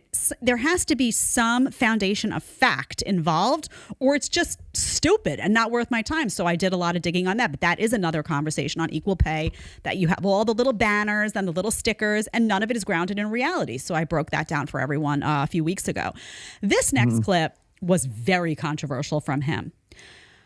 Very. I know I'll take heat for my opinion on this as a female, but in large part, he's right. We're going to play it. Some out there won't like it. I don't care. Let's play it. This is the 18. Right fucking now. The reason 18 and 19-year-olds are more attractive than 25-year-olds is because they've been through less dick. I'll say this right here on the fucking internet. I don't give a shit. People will sit there and go, oh, you can't say that. Yes, I can. A 19-year-old is more attractive than a 26-year-old woman, and I'll tell you why. Because that 26-year-old has talked to more guys, been to the club more times, been more places, been fucked and dumped more times, more arguments, more heartbreak, more bullshit, more mess for me to clean up. Whereas a 19-year-old might have had one guy from high school, just broke up, she's fresh, and I can fucking put my imprint on her and make her a good person, and without her having to go through all that detriment to learn about life. So what's your key age range? 19 to... It's not just about the age range. Just the example. So I know one thing we can stop here. preference? I mean, One thing I will say where I think he is wrong here is I think that the vision of a 19-year-old who, she's only been with one guy, that's not the case anymore. You've got 19-year-old women who have been around the block, more times than I have today as a 43-year-old. It's wild. The promiscuity has bled down to a very, very young age bracket. So, I always tell my story, and I remember talking to Adam, and Adam saying, you're an outlier. You can't use you as an example. But I came out of college. I had been with one guy. One guy. That was my experience. That was important to me. That was what I prioritized. Talk to girls coming out of college now. Good luck finding a 19-year-old who has that same way. So I think his perception of a 19-year-old is actually not terribly accurate for this moment. But I think the larger point of saying that a woman is more attractive, the way I interpreted what he said is I said, okay, a woman is more attractive if she has been more selective, has had more self-respect, hasn't been around the block a million times, hasn't given away the goods too easily, and has saved herself for experiences that matter. Promiscuous women, modern feminists may not like that point, but that is a reality. And I think that for men, that is something. I know my husband has had that conversation with me many times, that he very much appreciates the way I chose to live my life. That was very valuable to him. So this is another example where immediately, and you know who gets offended, Rollo? I'll tell you, women who've slept with everybody on earth hear this and they're like, what is he saying about me? Take a moment and self-reflect. Yeah, he's talking to you, and he's probably right. Yes. Well, he's right. And okay, so what he's really kind of dancing around is what I've called the alpha widow dynamic. Okay. What that means is that women imprint upon the guy who is the most alpha dude that is in their the guys who they've had sex with in their notch count. Okay. So a girl, technically speaking, and I understand, I completely agree with you, because I've been on Fresh and Fit where I've been sitting next to 19-year-olds who have a 15 to 20 body count already at 19. And they are upfront and open with it all. So that's what they're saying. So I agree with you. However, I will say this is that we've had these episodes before. I've done them on my show. I've done them on Fresh and Fit, where we talk about the importance of women's promiscuity. Like why is promiscuity still important to guys today, even in this environment, even in today's society? Well, the alpha widow dynamic goes something like this: is the more men that a woman has been with over the course of her her sexual history, the more the more chance, so the greater the pool of guys who made that imprint upon her or have given her that baggage. So the more that woman has slept with those guys, the more just statistically speaking, the odds are, if she's got 10 or 20 in her backfield, one of those guys or three of those guys made an alpha impression upon her that the guy who's next in line is going to have to overcome, because he's got to out alpha the guy that is like sort of the ghost of alpha's past, right? And so that's the idea. So I always say this: it's not so much a numbers game as it is like an alpha impact game. So if you've got a woman who's got like 3 prior lovers, okay, and you got a girl who's got 10 prior lovers, but the girl with 3 had 1 or 2 of those guys who were just like the most alpha guy that just left her. She can't get over it. She pines for that guy. He's the one that got away, and you're the next one in line, and you've got to find some way to outclass the the fantasy of that guy? Or would you rather be with the girl who has 10 and none of those guys really made all that big a deal or were all that big an impact, or maybe they were betas or maybe they were one night stands or whatever, and you're the guy who can very easily come in there and form a relationship with that woman because she doesn't have any real alphas in her backfield. So it's really an alpha impact game, and it's rather than a numbers game. However, odds are that if she's got 10, most likely one of those 10 is probably going to be the guy who's like, she just can't get over. That's what he's trying to describe here. But everybody, once they hear this, they say, oh, what's your age range? They want to turn him into like a pedophile. They want to turn him into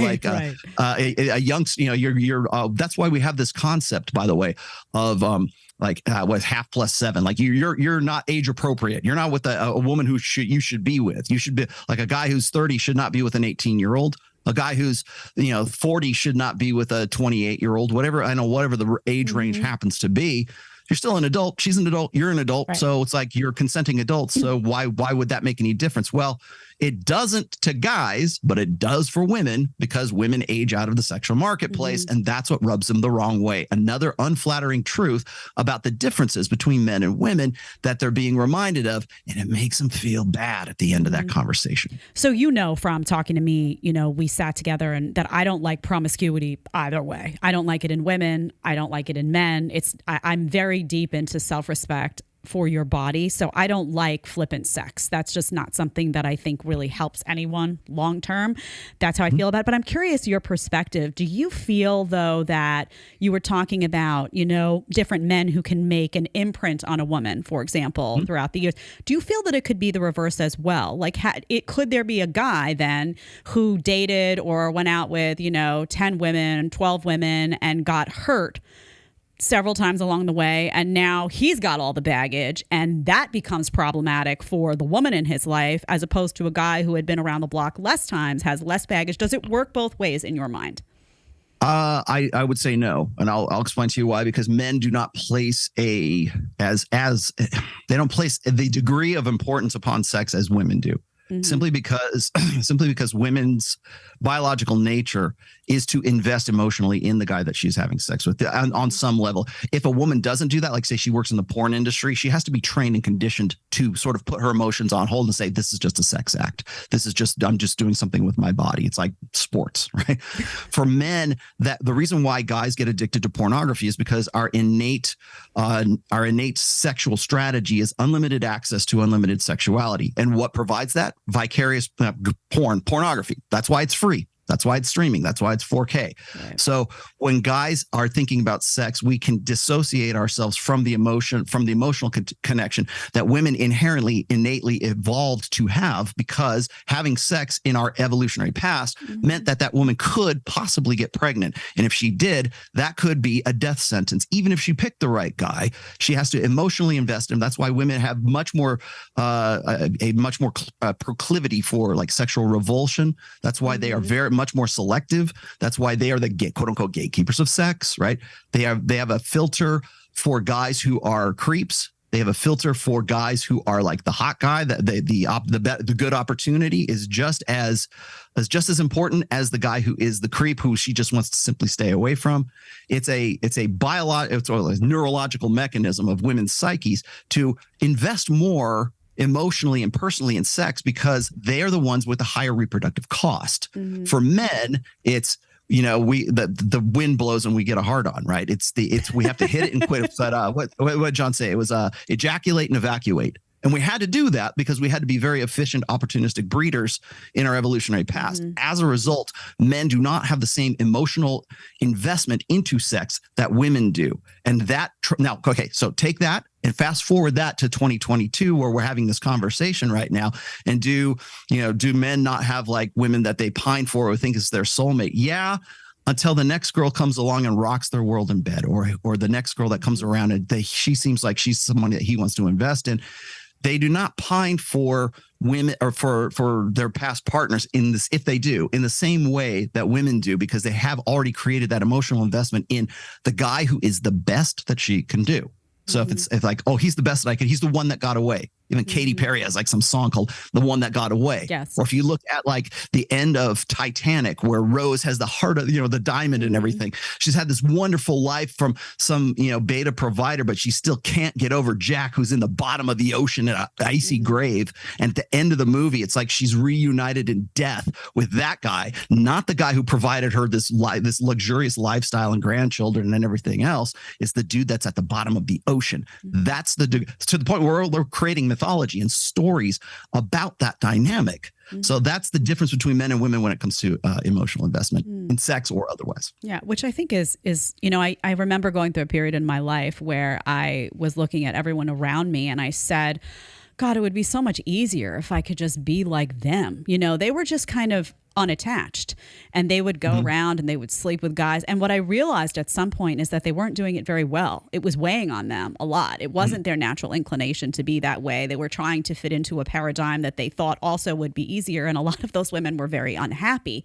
having these one night stands because it never felt like a one night stand. It felt like it was the one night stand where you hoped to get the text the next day. It was the one night stand where you wondered if he was going to call again. And that's just not the nature of a one night stand. Now you're wanting that one night stand to turn into some type of relationship. So I think it is.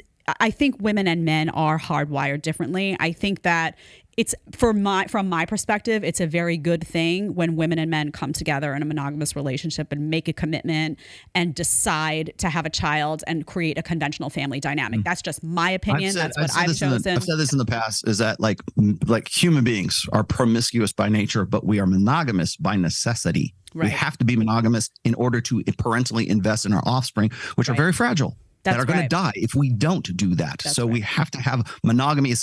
People always give me this. Well, promiscuity is the natural way. Okay. Monogamy is the natural. Okay. Yeah. Both. It just kind of depends on where that guy is and where that woman is at that time. Right. Do I want to breed with this guy, or do I want it's cads versus dads in that sense? But what because people are going to ask me this, so I might as well head you off at the pass here, which is they're going to say, well, today's women are like so much more promiscuous than men are. Yeah. Like if you go and you look at the general survey study, which keeps coming up, guys aren't having sex, but women are still having sex almost at the same rate as they've always been. They're not having sex with older guys. They're just having sex they're just sharing the hot alpha guy. That's essentially what they're doing. So women are promiscuous. Or you can say, well, what about women on OnlyFans? What about women on Instagram? What about pornography actresses? What about them? Are they invested in everyone that they have sex with? No, because they have to be conditioned past that natural innate instinct. That's to a business, though. That's invested in that. So it comes. There's also model too. That's different. The firmware is to be emotionally invested in who you're having sex with, but that firmware can be overridden by the software, which is it's just an act, which is just casual sex. This is all we're doing. It's sports fucking, right? We're just having it's an act is what it ends up being, and so you can condition any animal, but you can condition human beings to get past innate revulsion to where the point where they eroticize things that should not even be. You're like, oh, I would never. That's your fetish. Ooh, how weird, right? Well, the reason why that seems weird to us is because we still have the natural revulsion to which that other person who gets off on whatever that is has pushed himself past. Anything can become normal, and anything can become a fetish. Right. Well, I want to do a quick funny one, and then I want to get to something where Tate and I disagree, and I'm very curious to get your take on this because it does involve a component of parenting. I know you're a dad. He's not a dad as of yet, so it'll be an interesting parallel. But this is funny, and I actually had a friend send this to me, and it like irritated her in the worst way. Oh, my favorite. I did a show with her too. A friend of mine, no joke, sent this to me and was like, I can't stand this guy. How could he say this? And I looked, no joke, last night at the table at my husband, and I said, this is me. I do that. This is 100% true. So let's play it, Tyler. I don't like traveling the world with women. I think it's one of the most frustrating. I want to show you a side hustle. We got hit with an ad. Let it go through. Here we go. Yeah, there you go. Okay, imagine you had to travel around the world and you had to take a 3-year-old with you. You'd be like, oh, now you go, where's my 3-year-old? Has it 8? I have to make sure they're safe. Got to bring all their stuff. It's exactly the same with a chick. Me and my brother, we're Spartan, right? We can just go, rock up at an airport. There's no flight for 11 hours. Sleep in the airport terminal. Don't eat, don't sleep. One bag on our back. Old school soldiers. We don't care. With a chick, it's all, I need food, I need water, where's my stuff? My case is 55 kilo. Oh, I forgot this foundation. I need to find this foundation. And listen, I laughed, and I'm one of those people like who can own up to my own. That's me. Like, I cannot just, I'm not spontaneous about things like that. I want my water. Not only do I want my water, it's got to be a certain type of water. I prepare my little food to take on the air. I mean, to go on a trip with me is annoying. I had my husband looking for gluten-free pasta in Italy is all I'm going to say. Mm-hmm. So you got to know yourself, right? But this is the type of thing that now immediately my friend zeroed in on, he's calling women children. I said, no, he's not. He's just using an example saying, if you had a kid, if you had a woman, it's a very similar pattern. It's true. It's true. She couldn't get past that language, though, to being compared to a child, and was triggered. And from there on in, couldn't assess the reality, which is that she, too, needs a certain type of water to get on an airplane. It's just true. It's just, okay, so I have this is not in any book, by the way. I have an essay that really triggered a lot of women, but it's guys as well. I wrote this essay, and the title of the essay was "Never Take a Woman Fishing."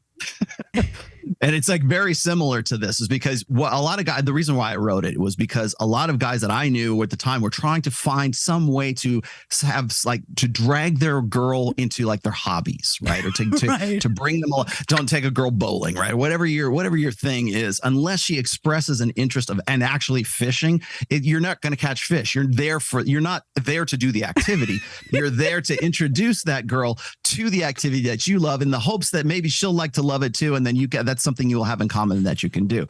You have to, like I said, this is like, you have to take a hands-off approach. If you like fishing, for example, that girl has to go, wow, I've always wanted to go fishing. Can I go fishing with you? Like, if she's asking, then yeah. What I'm saying is, like, don't drag her along to go fishing. And it's very similar to what he's saying right here. Now, the thing that I think a lot of people like sort of misinterpret is, because this is a hot take in the manosphere of the red pill, is that women are like children.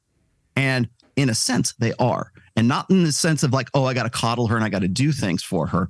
What it is in an evolutionary sense, because men have that protector instinct, because women are the as you said, you're very proud of the fact that you gave birth, right? I mean, that's the thing is like, you're the incubator of the next generation. Mm-hmm. So in order for the human species to survive, for us to be the apex species on this planet, there has to be a dynamic between men and women where men instinctively want to protect women. That they want to put themselves in front of bullets in an active shooting situation, right? They instinctively want to provide, protect, and be parentally invested in, potentially anyways, be parentally invested in that woman. So what happens is, women being the vulnerable sex have this sort of, for men, they look to women as something that they have to protect, almost in the same way that women have to protect children. So it goes men, women, children, as far as the protection order goes. And so for women to get that protection from men that they have needed for, millennia, to get that, there has to be some sort of dynamic between the woman and the man. And so what happens is, I'm fragile, my kids are fragile, and I've got to have more babies, because for, in our ancestral past, women had either one baby or they were about to have the next one. And so they are vulnerable to, the environment, to animals, to whatever else that's going on out there. There's starvation. That's the provisioning side of things. So women have to take on almost childlike aspect for men to want to protect that woman. And this is a very well studied. I can give you the research for it. But guys have this innate protector dynamic, or this psychology to want to protect women. When a woman cries, it's a much different dynamic than when a man cries. We go, man the fuck up, stop being a pussy, kind of thing. Whereas when a woman cries, we're like, what's wrong? Or if a baby cries, we're like, oh my God, something's wrong with the baby. There's a snake in the crib, right? We want to find out what's going on and solve the problem. Whereas for men, when they have like when men are emotional, we think of it as weakness. When women are, we want to protect. And that's why there's that sort of childlike dynamic between men and women. I think the people who get triggered by something like that are deeply insecure. Is just because I'm not insecure, right? I'm not worried that, oh, he's calling me a child. I'm intellectually weak. I know I can sit and I can, go toe to toe with anyone, of any gender, and have a good debate. And I'm confident in my intellect, and I'm confident in what I bring to the table. But I'm also willing to acknowledge that I'm like a small child on a trip. I am. So it's just a reality. So I think that the problem problem is that a lot of the people that get triggered by this content, be they men or be they women, are just deeply insecure. They feel very much threatened by messaging that, one, could be critical of them because they're not hardwired to handle criticism. And they're also threatened by messaging that calls them to be greater than they are, because it's hard, right? It's very, very hard to tell. If I'm sitting here and I'm saying to women, stop being promiscuous, it's not doing you any favors. I'm not saying that because I dislike women. I'm saying that because I love women and I know the beauty that it is to be a female that has that self-respect and what that brings to the table in terms of a dynamic between a relationship and a man and a woman and society at large.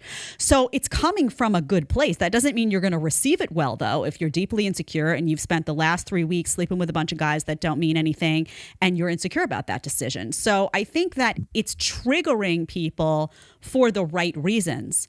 They're uncomfortable with it, and the lash out is ban this guy, ban these people, shut them up. They're making me self-reflect on something that I know I'm doing that's not great. Whether it's about working out, getting to the gym, not being dependent on big pharma drugs, whatever it is, it's all problematic for the weak of mind. And that's where we are today, unfortunately. There's one area. Yeah, go ahead, Rollo. Between emotionalism and empiricism. Yeah. Yeah. Well, and that's really what it boils down to. Let me this is actually I thought of this passage that I have. This is my 4th book. I'll just read. It's really quick. Yeah, go ahead. Every religion, social philosophy, or sexual strategy is grounded in working with these 2 instincts: the female instinct to submit and the male instinct to protect. Traditional conservatives, tradcons, is an attempt to maximize the male protective instinct through indoctrination and social learning for the benefit of women. Feminism is an attempt to minimize the female submissive instinct, also through social indoctrination, to enable women to more ruthlessly exploit the male protective instinct. The red pill is an attempt to teach men to selectively suppress the male protective instinct to avoid its exploitation by women who are conditioned not to be submissive through feminism or gynocentrism. Yeah. I hear you. I think that's the software controlling the firmware. Got it. Okay, there's one more area that I have to touch on today before we head out, and it's an important area that I do disagree with Tate on this pretty strongly. Again, that's fine. I love when people it's just amazing to me. People say, well, you disagree with him. Why don't you want him removed? Because I'm not 8. So I do disagree with him on this. And I'm very interested to get your perspective as a dad. I'm going to play, Tyler, do you have those last 2 at the end? So you can play one, and then right after, let's play the second one so that the rest can be just for reactions. Just take a listen to what he said in this interview. It's about dads in particular. But he wasn't around. But a father doesn't have to be around. This is the big mistake. This is another big mistake, especially among the conservatives and the tradcons and all this crap. The idea that a father needs to sit around like a second mother to make a child healthy is a fallacy. In fact, I'd say it's detrimental to the child. I see all these dudes out here, they have a kid and they basically become mother number 2. Why? The mother keeps the child alive. As a father, it's your job to be impactful. You need to guide. You need to be a role model. You need to be a superhuman. Everyone should look at their father like a superhero. That's what you should genuinely view him as. It's hard to be a superhero if you're home every day arguing with your wife, changing diapers. That's not what a man should do.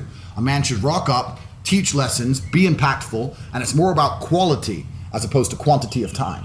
I saw my dad once a month. He was out on the streets. He's pimping, hustling. My father was a chess grandmaster. He's traveling the world playing chess. Okay, Beat all his girls. He's doing whatever he's doing. We can stop there, and then let's play the second one because it's the same exact theme. I think this is an important conversation. Focus of my existence as opposed to sitting there with my boy all day, every day. I can come home every 2 weeks with a... What if I told you the 9-to-5 workday? An ad. Here's your 4-hour work week. There you go. The boss. It's like, yes, dad is the boss. Is there a minimum or a maximum? So for example, you said just come home every 2 weeks, your dad came home every month. Do you think there's an amount where you could be away too long? No. Really? Not really. I mean, it's hard to quantify in a very, very specific, quantifiable way, right? It's hard to quantify. But the point is, if you make a large enough impact, you could see if I had a son, I could see him once a year. But my son should want to emulate me. He should want to be me. He is me. So I have to live a life. We can stop it there. So this is an area where he and I very much disagree. Let me tell you why, and then I want to hear your opinion on it all. So I think that, first of all, I'm a firm believer that dads are super important in children's lives. And I think that the way that you're a superhero as a dad is that you're present, right? That you're present. You're bringing something unique to the table that a mom can't bring. I'm a very big believer in a mom and a dad in a home and the importance of that, because women and men are fundamentally different. We each bring different things to the table, and the child learns very different lessons from each of us. Even if you look at my kid goes and plays soccer, I'm there, my husband's there. We're there together at every single soccer game for this little guy. He loves it. He looks for mom. He looks for dad. He looks at us for different things. I'm always running after him, making sure he's got his water, making sure he's not too hot, putting the hat on. Jeremy's there cheering him down. Come on, you go get that goal. It's just so different, but it's so, so important to be present. So, and I think Tate is going to change his mind about this when he becomes a dad. I think so too. And I've done when I was doing work with, when Pat Campbell was still alive, we used to have these conversations about like parenthood, like how important a father. Usually it was like around like Father's Day. Yeah. Right. And because everybody hates their dad. Like he was a son of a bitch. I don't ever want to be like him. And it's like Father's Day is just like the message is always do better. Right. That's all it comes down to. And the reason why that's popular right now is because we have this notion that guys, like men, like fathers in general, are either Homer Simpson or they're the abusive guy who left mom. He was right. The guy. You got two choices, really. You've got the doofy dad, or who tells dad jokes and farts now and then, or else you've got the guy who's like the borderline abuser. I never want to be like my dad. Or why do we say that like strippers have daddy issues, right? So it's always this sort of negative connotation we're thinking about. And fathers, and this really kind of harkens back to how we've kind of destroyed masculinity in general, or confused it, and as a result, we've demonized like men in general, but we demonize fathers in specific here because what we've done is we've made fathers superfluous. So when we talk about like, we need fathers in the household. That's great, but they don't really get into specifics about it. They never want to talk, well, he's him being there is all that's really necessary. In some cases that might be true. However, you can't tell guys to man up after generations of telling them to man down. So when we look at women, like say on Mother's Day, we think, oh, they're superheroes. They can do anything. I never needed a dad. My mom took care of it for me. She was just as much of a man. She could do anything. She's this androgynous thing. She's the best of both, of masculinity and femininity, and that's simply a false statement, because what it's meant to do is to keep kids in single parent homes is what it's meant to do. However, when that kid is into drugs, when that kid is a criminal, when that kid gets into is suicidal, then we say, where's dad? When that kid becomes a school shooter, where's dad? That's the responsibility, but you take away his authority because he's superfluous up until the point where the kid acts out and he does something that has a criminal act. And now we want to know where this kid's father is, because he's not living up to the expectations that we think he ought to have.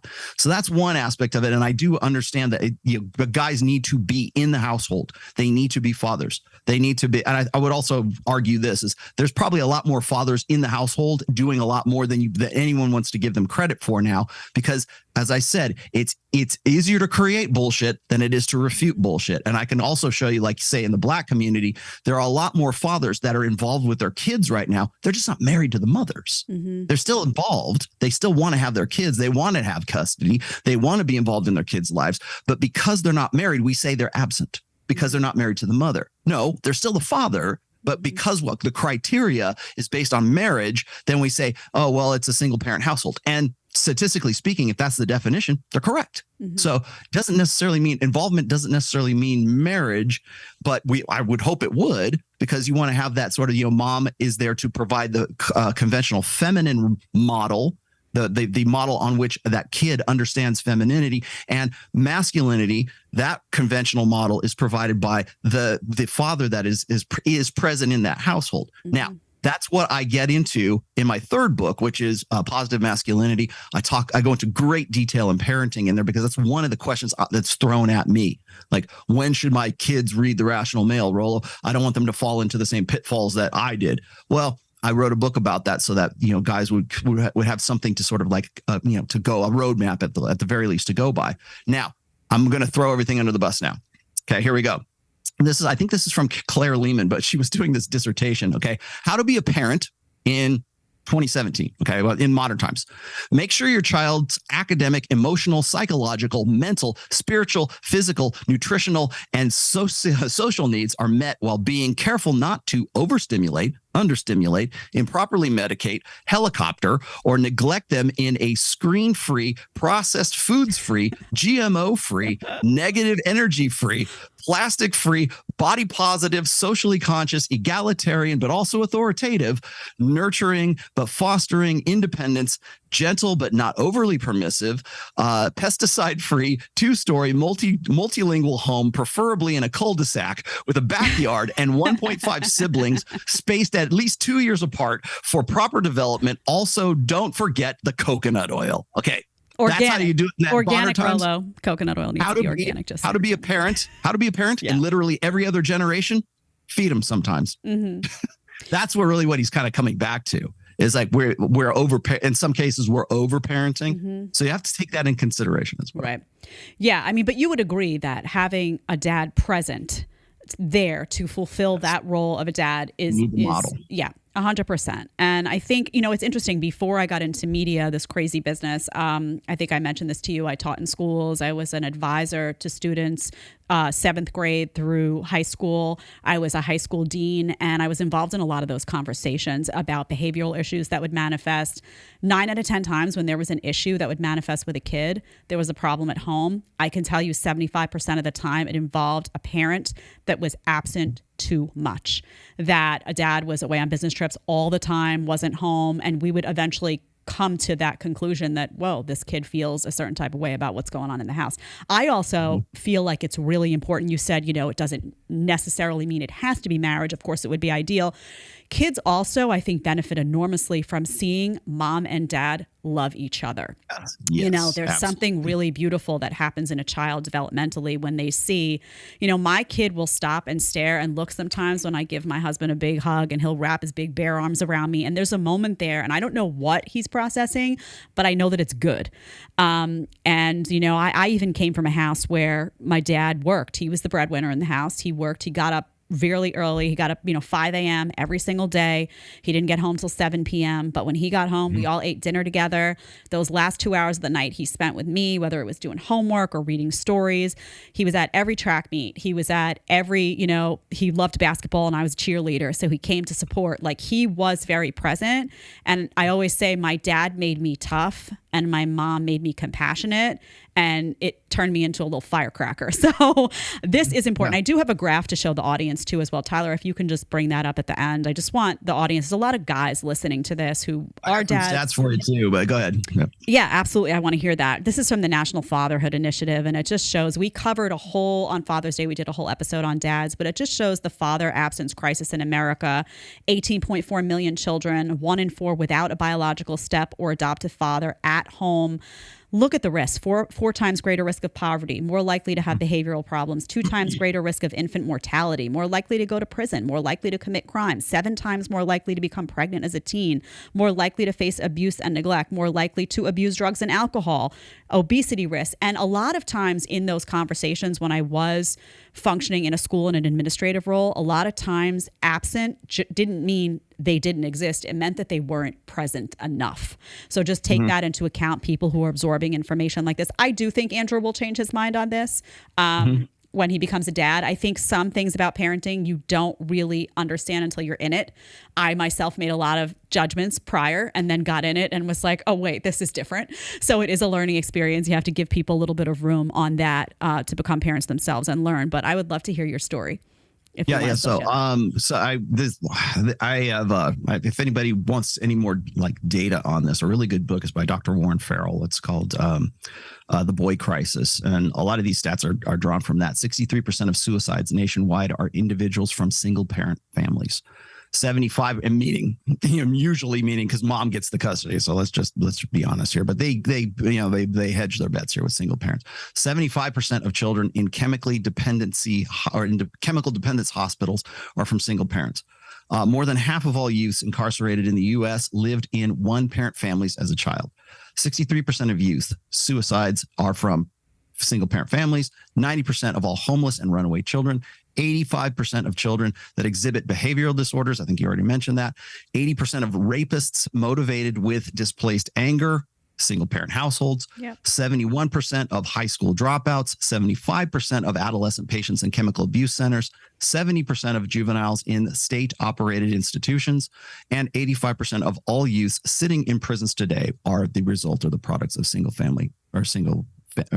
parent families right now. So those are some pretty damning statistics right there. Is it just the man's presence, or is it his influence that is important in that?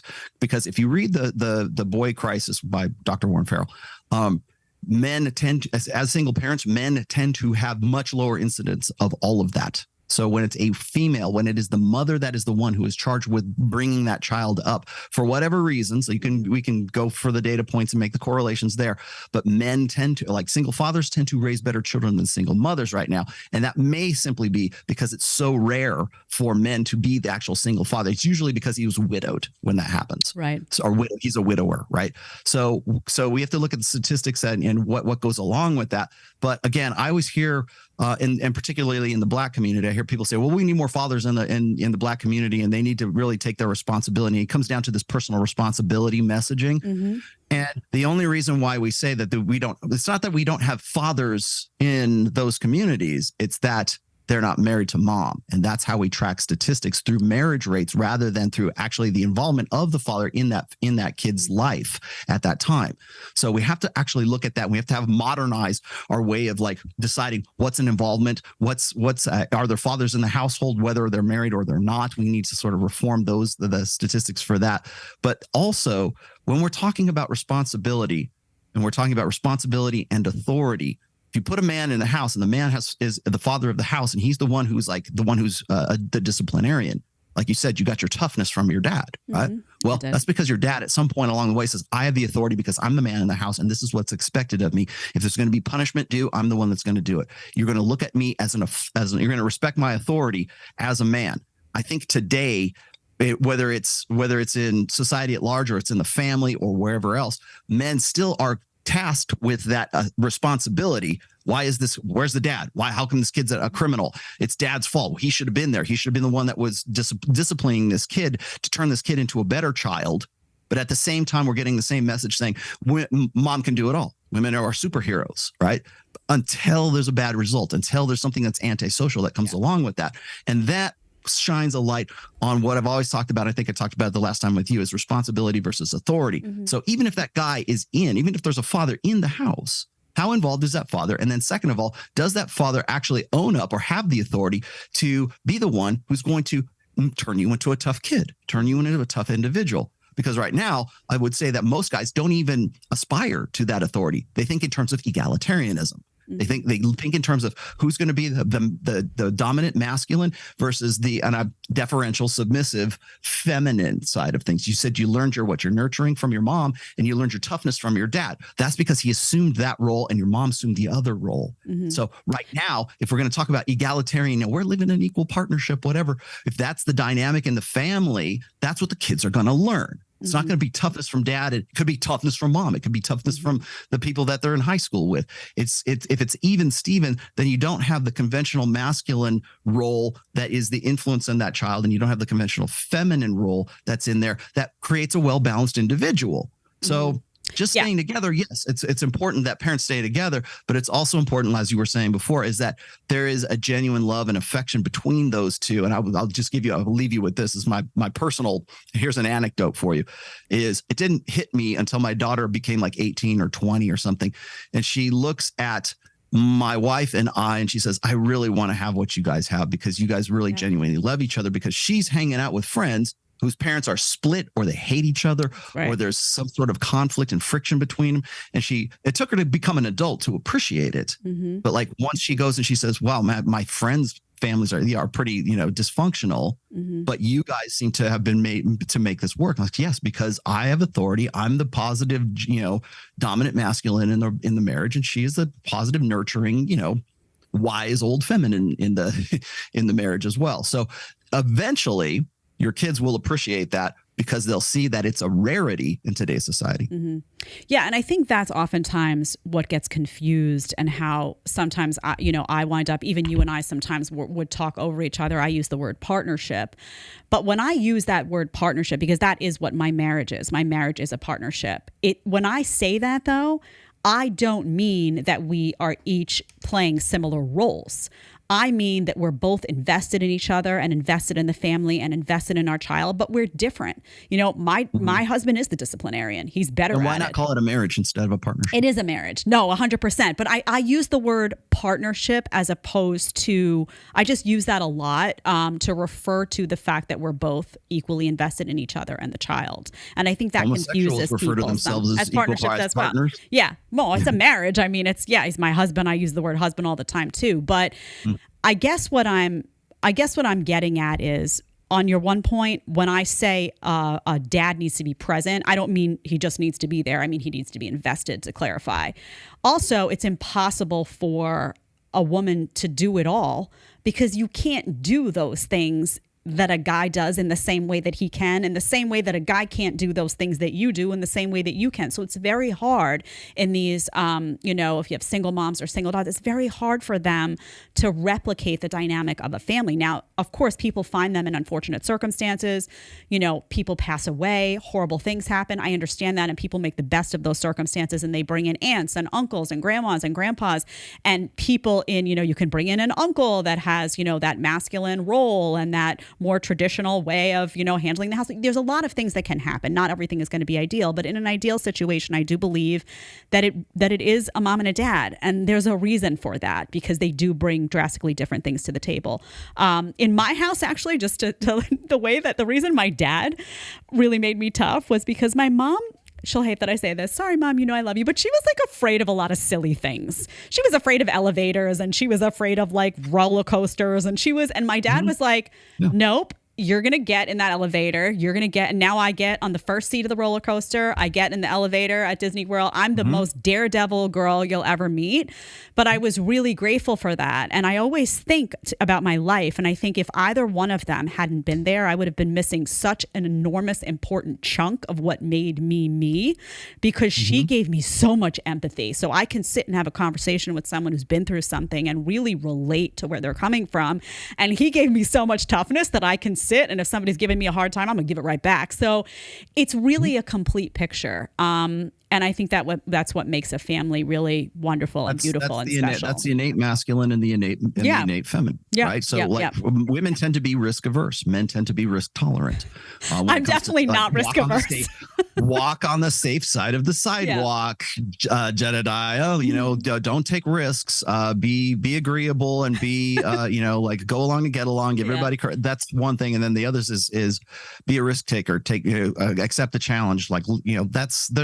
You need the balance between those two. And I think I've mentioned this to you before, is we are innately complements to one another. My weaknesses are offset by my wife's strengths, and vice versa. Her weaknesses are offset by my strengths. And that's not personality wise. No, there are innate aspects of me being biologically male versus her being biologically female that offset one another. And if you don't believe me, I can show you the fMRI's eye scans of how our brains are wired differently. And when you lay them on top of each other, they look like innate natural complements.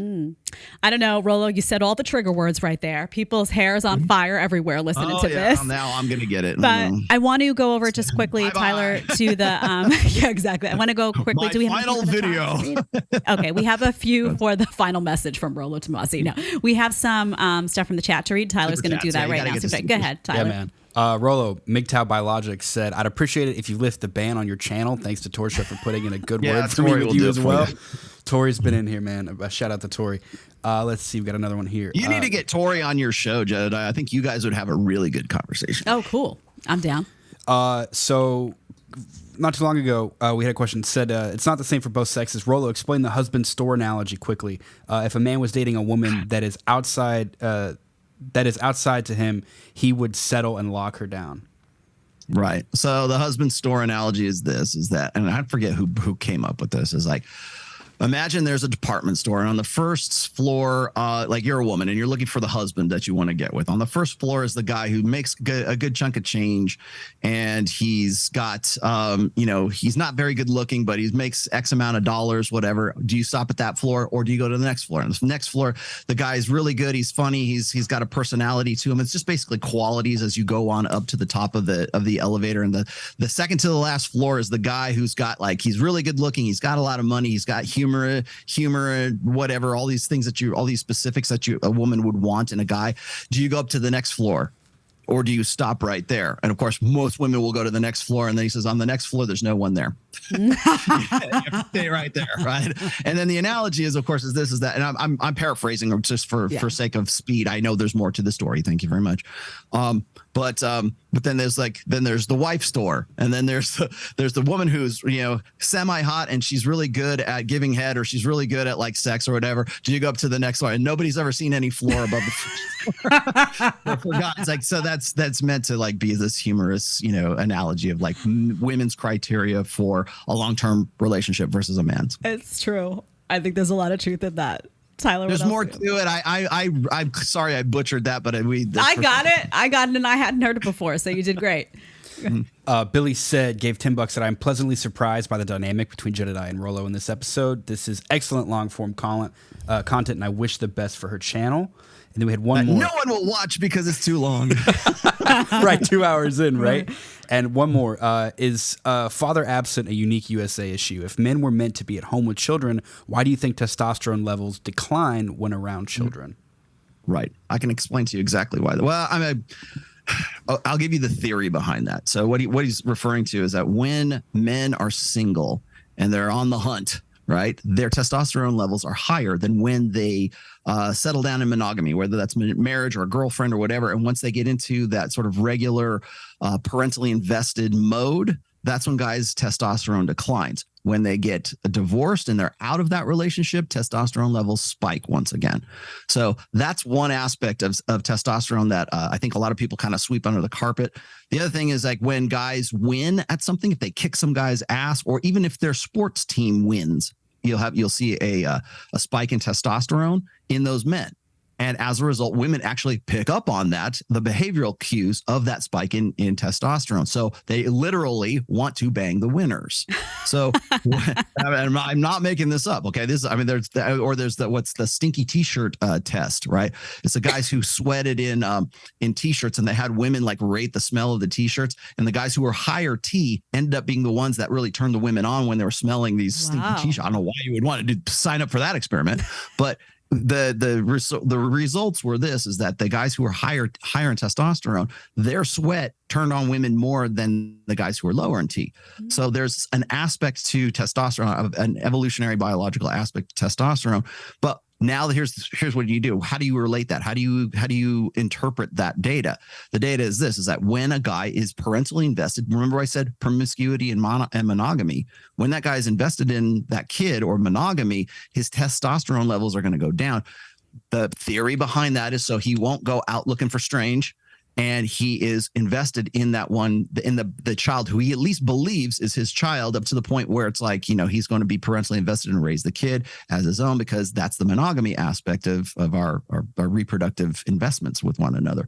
So when that guy gets out of the relationship, now he's back on the prowl, and now he wants to reproduce again, and he wants to get out there. And so thus the testosterone levels rise to facilitate that. So that's really what it comes down to. That's fascinating. I like it. There's a lot. There's so many unflattering truths in just, like, biological realities.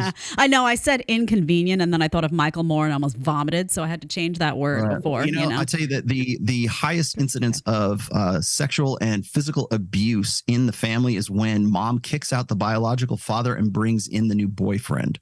Yeah. And the non-biological live-in situation, whether it's a stepdad or not, that man is, like, I want to say something like 20 times more likely to, I forget what the stats are, but it's like a crazy, like, spike. The incidence of abuse in a family of the children, our non-biological children, that comes from the stepdad or the new boyfriend are astronomical compared to the actual biological father. And that goes back to the idea that an alpha male kills off the offspring of the rival alpha that was there before him, that thus sending the female primates into estrus so he can reproduce with them again. That's an ugly reality, but you can make correlations between human beings. So it's like, it's not like we can't get over that because we can the software overrides the firmware. The firmware is still what it is. And the stats don't lie in that respect. So that's kind of one of these unflattering truths, I guess, about like human nature that we just, going to sweep under the carpet, or, he's not the stepdad, he's the dad who stepped up, right? Well, that's a whole nother conversation we can have. Yeah, that'll be another fascinating conversation. Rollo Tomassi, I am so glad that you joined me today. I thought this was a fantastic conversation. I think it, addressed a lot of the questions, not only about Tate, but well beyond, with respect to the ban and the world we live in today, fatherhood. I had a great time. You and I both have a gift for the gab, so it's a lot of talking. I think last time you were here it was 3 hours. This time it's 2, but you're remote, so it's a little different. We'll have to have you back in studio to touch on a lot more topics. But I want to thank you for taking your time today to sit with me and go through this stuff. I really appreciate it, and I look forward to the next time. So we'll see each other again soon. I always enjoy it. All right, Thanks. talk to you soon, Rollo. Bye.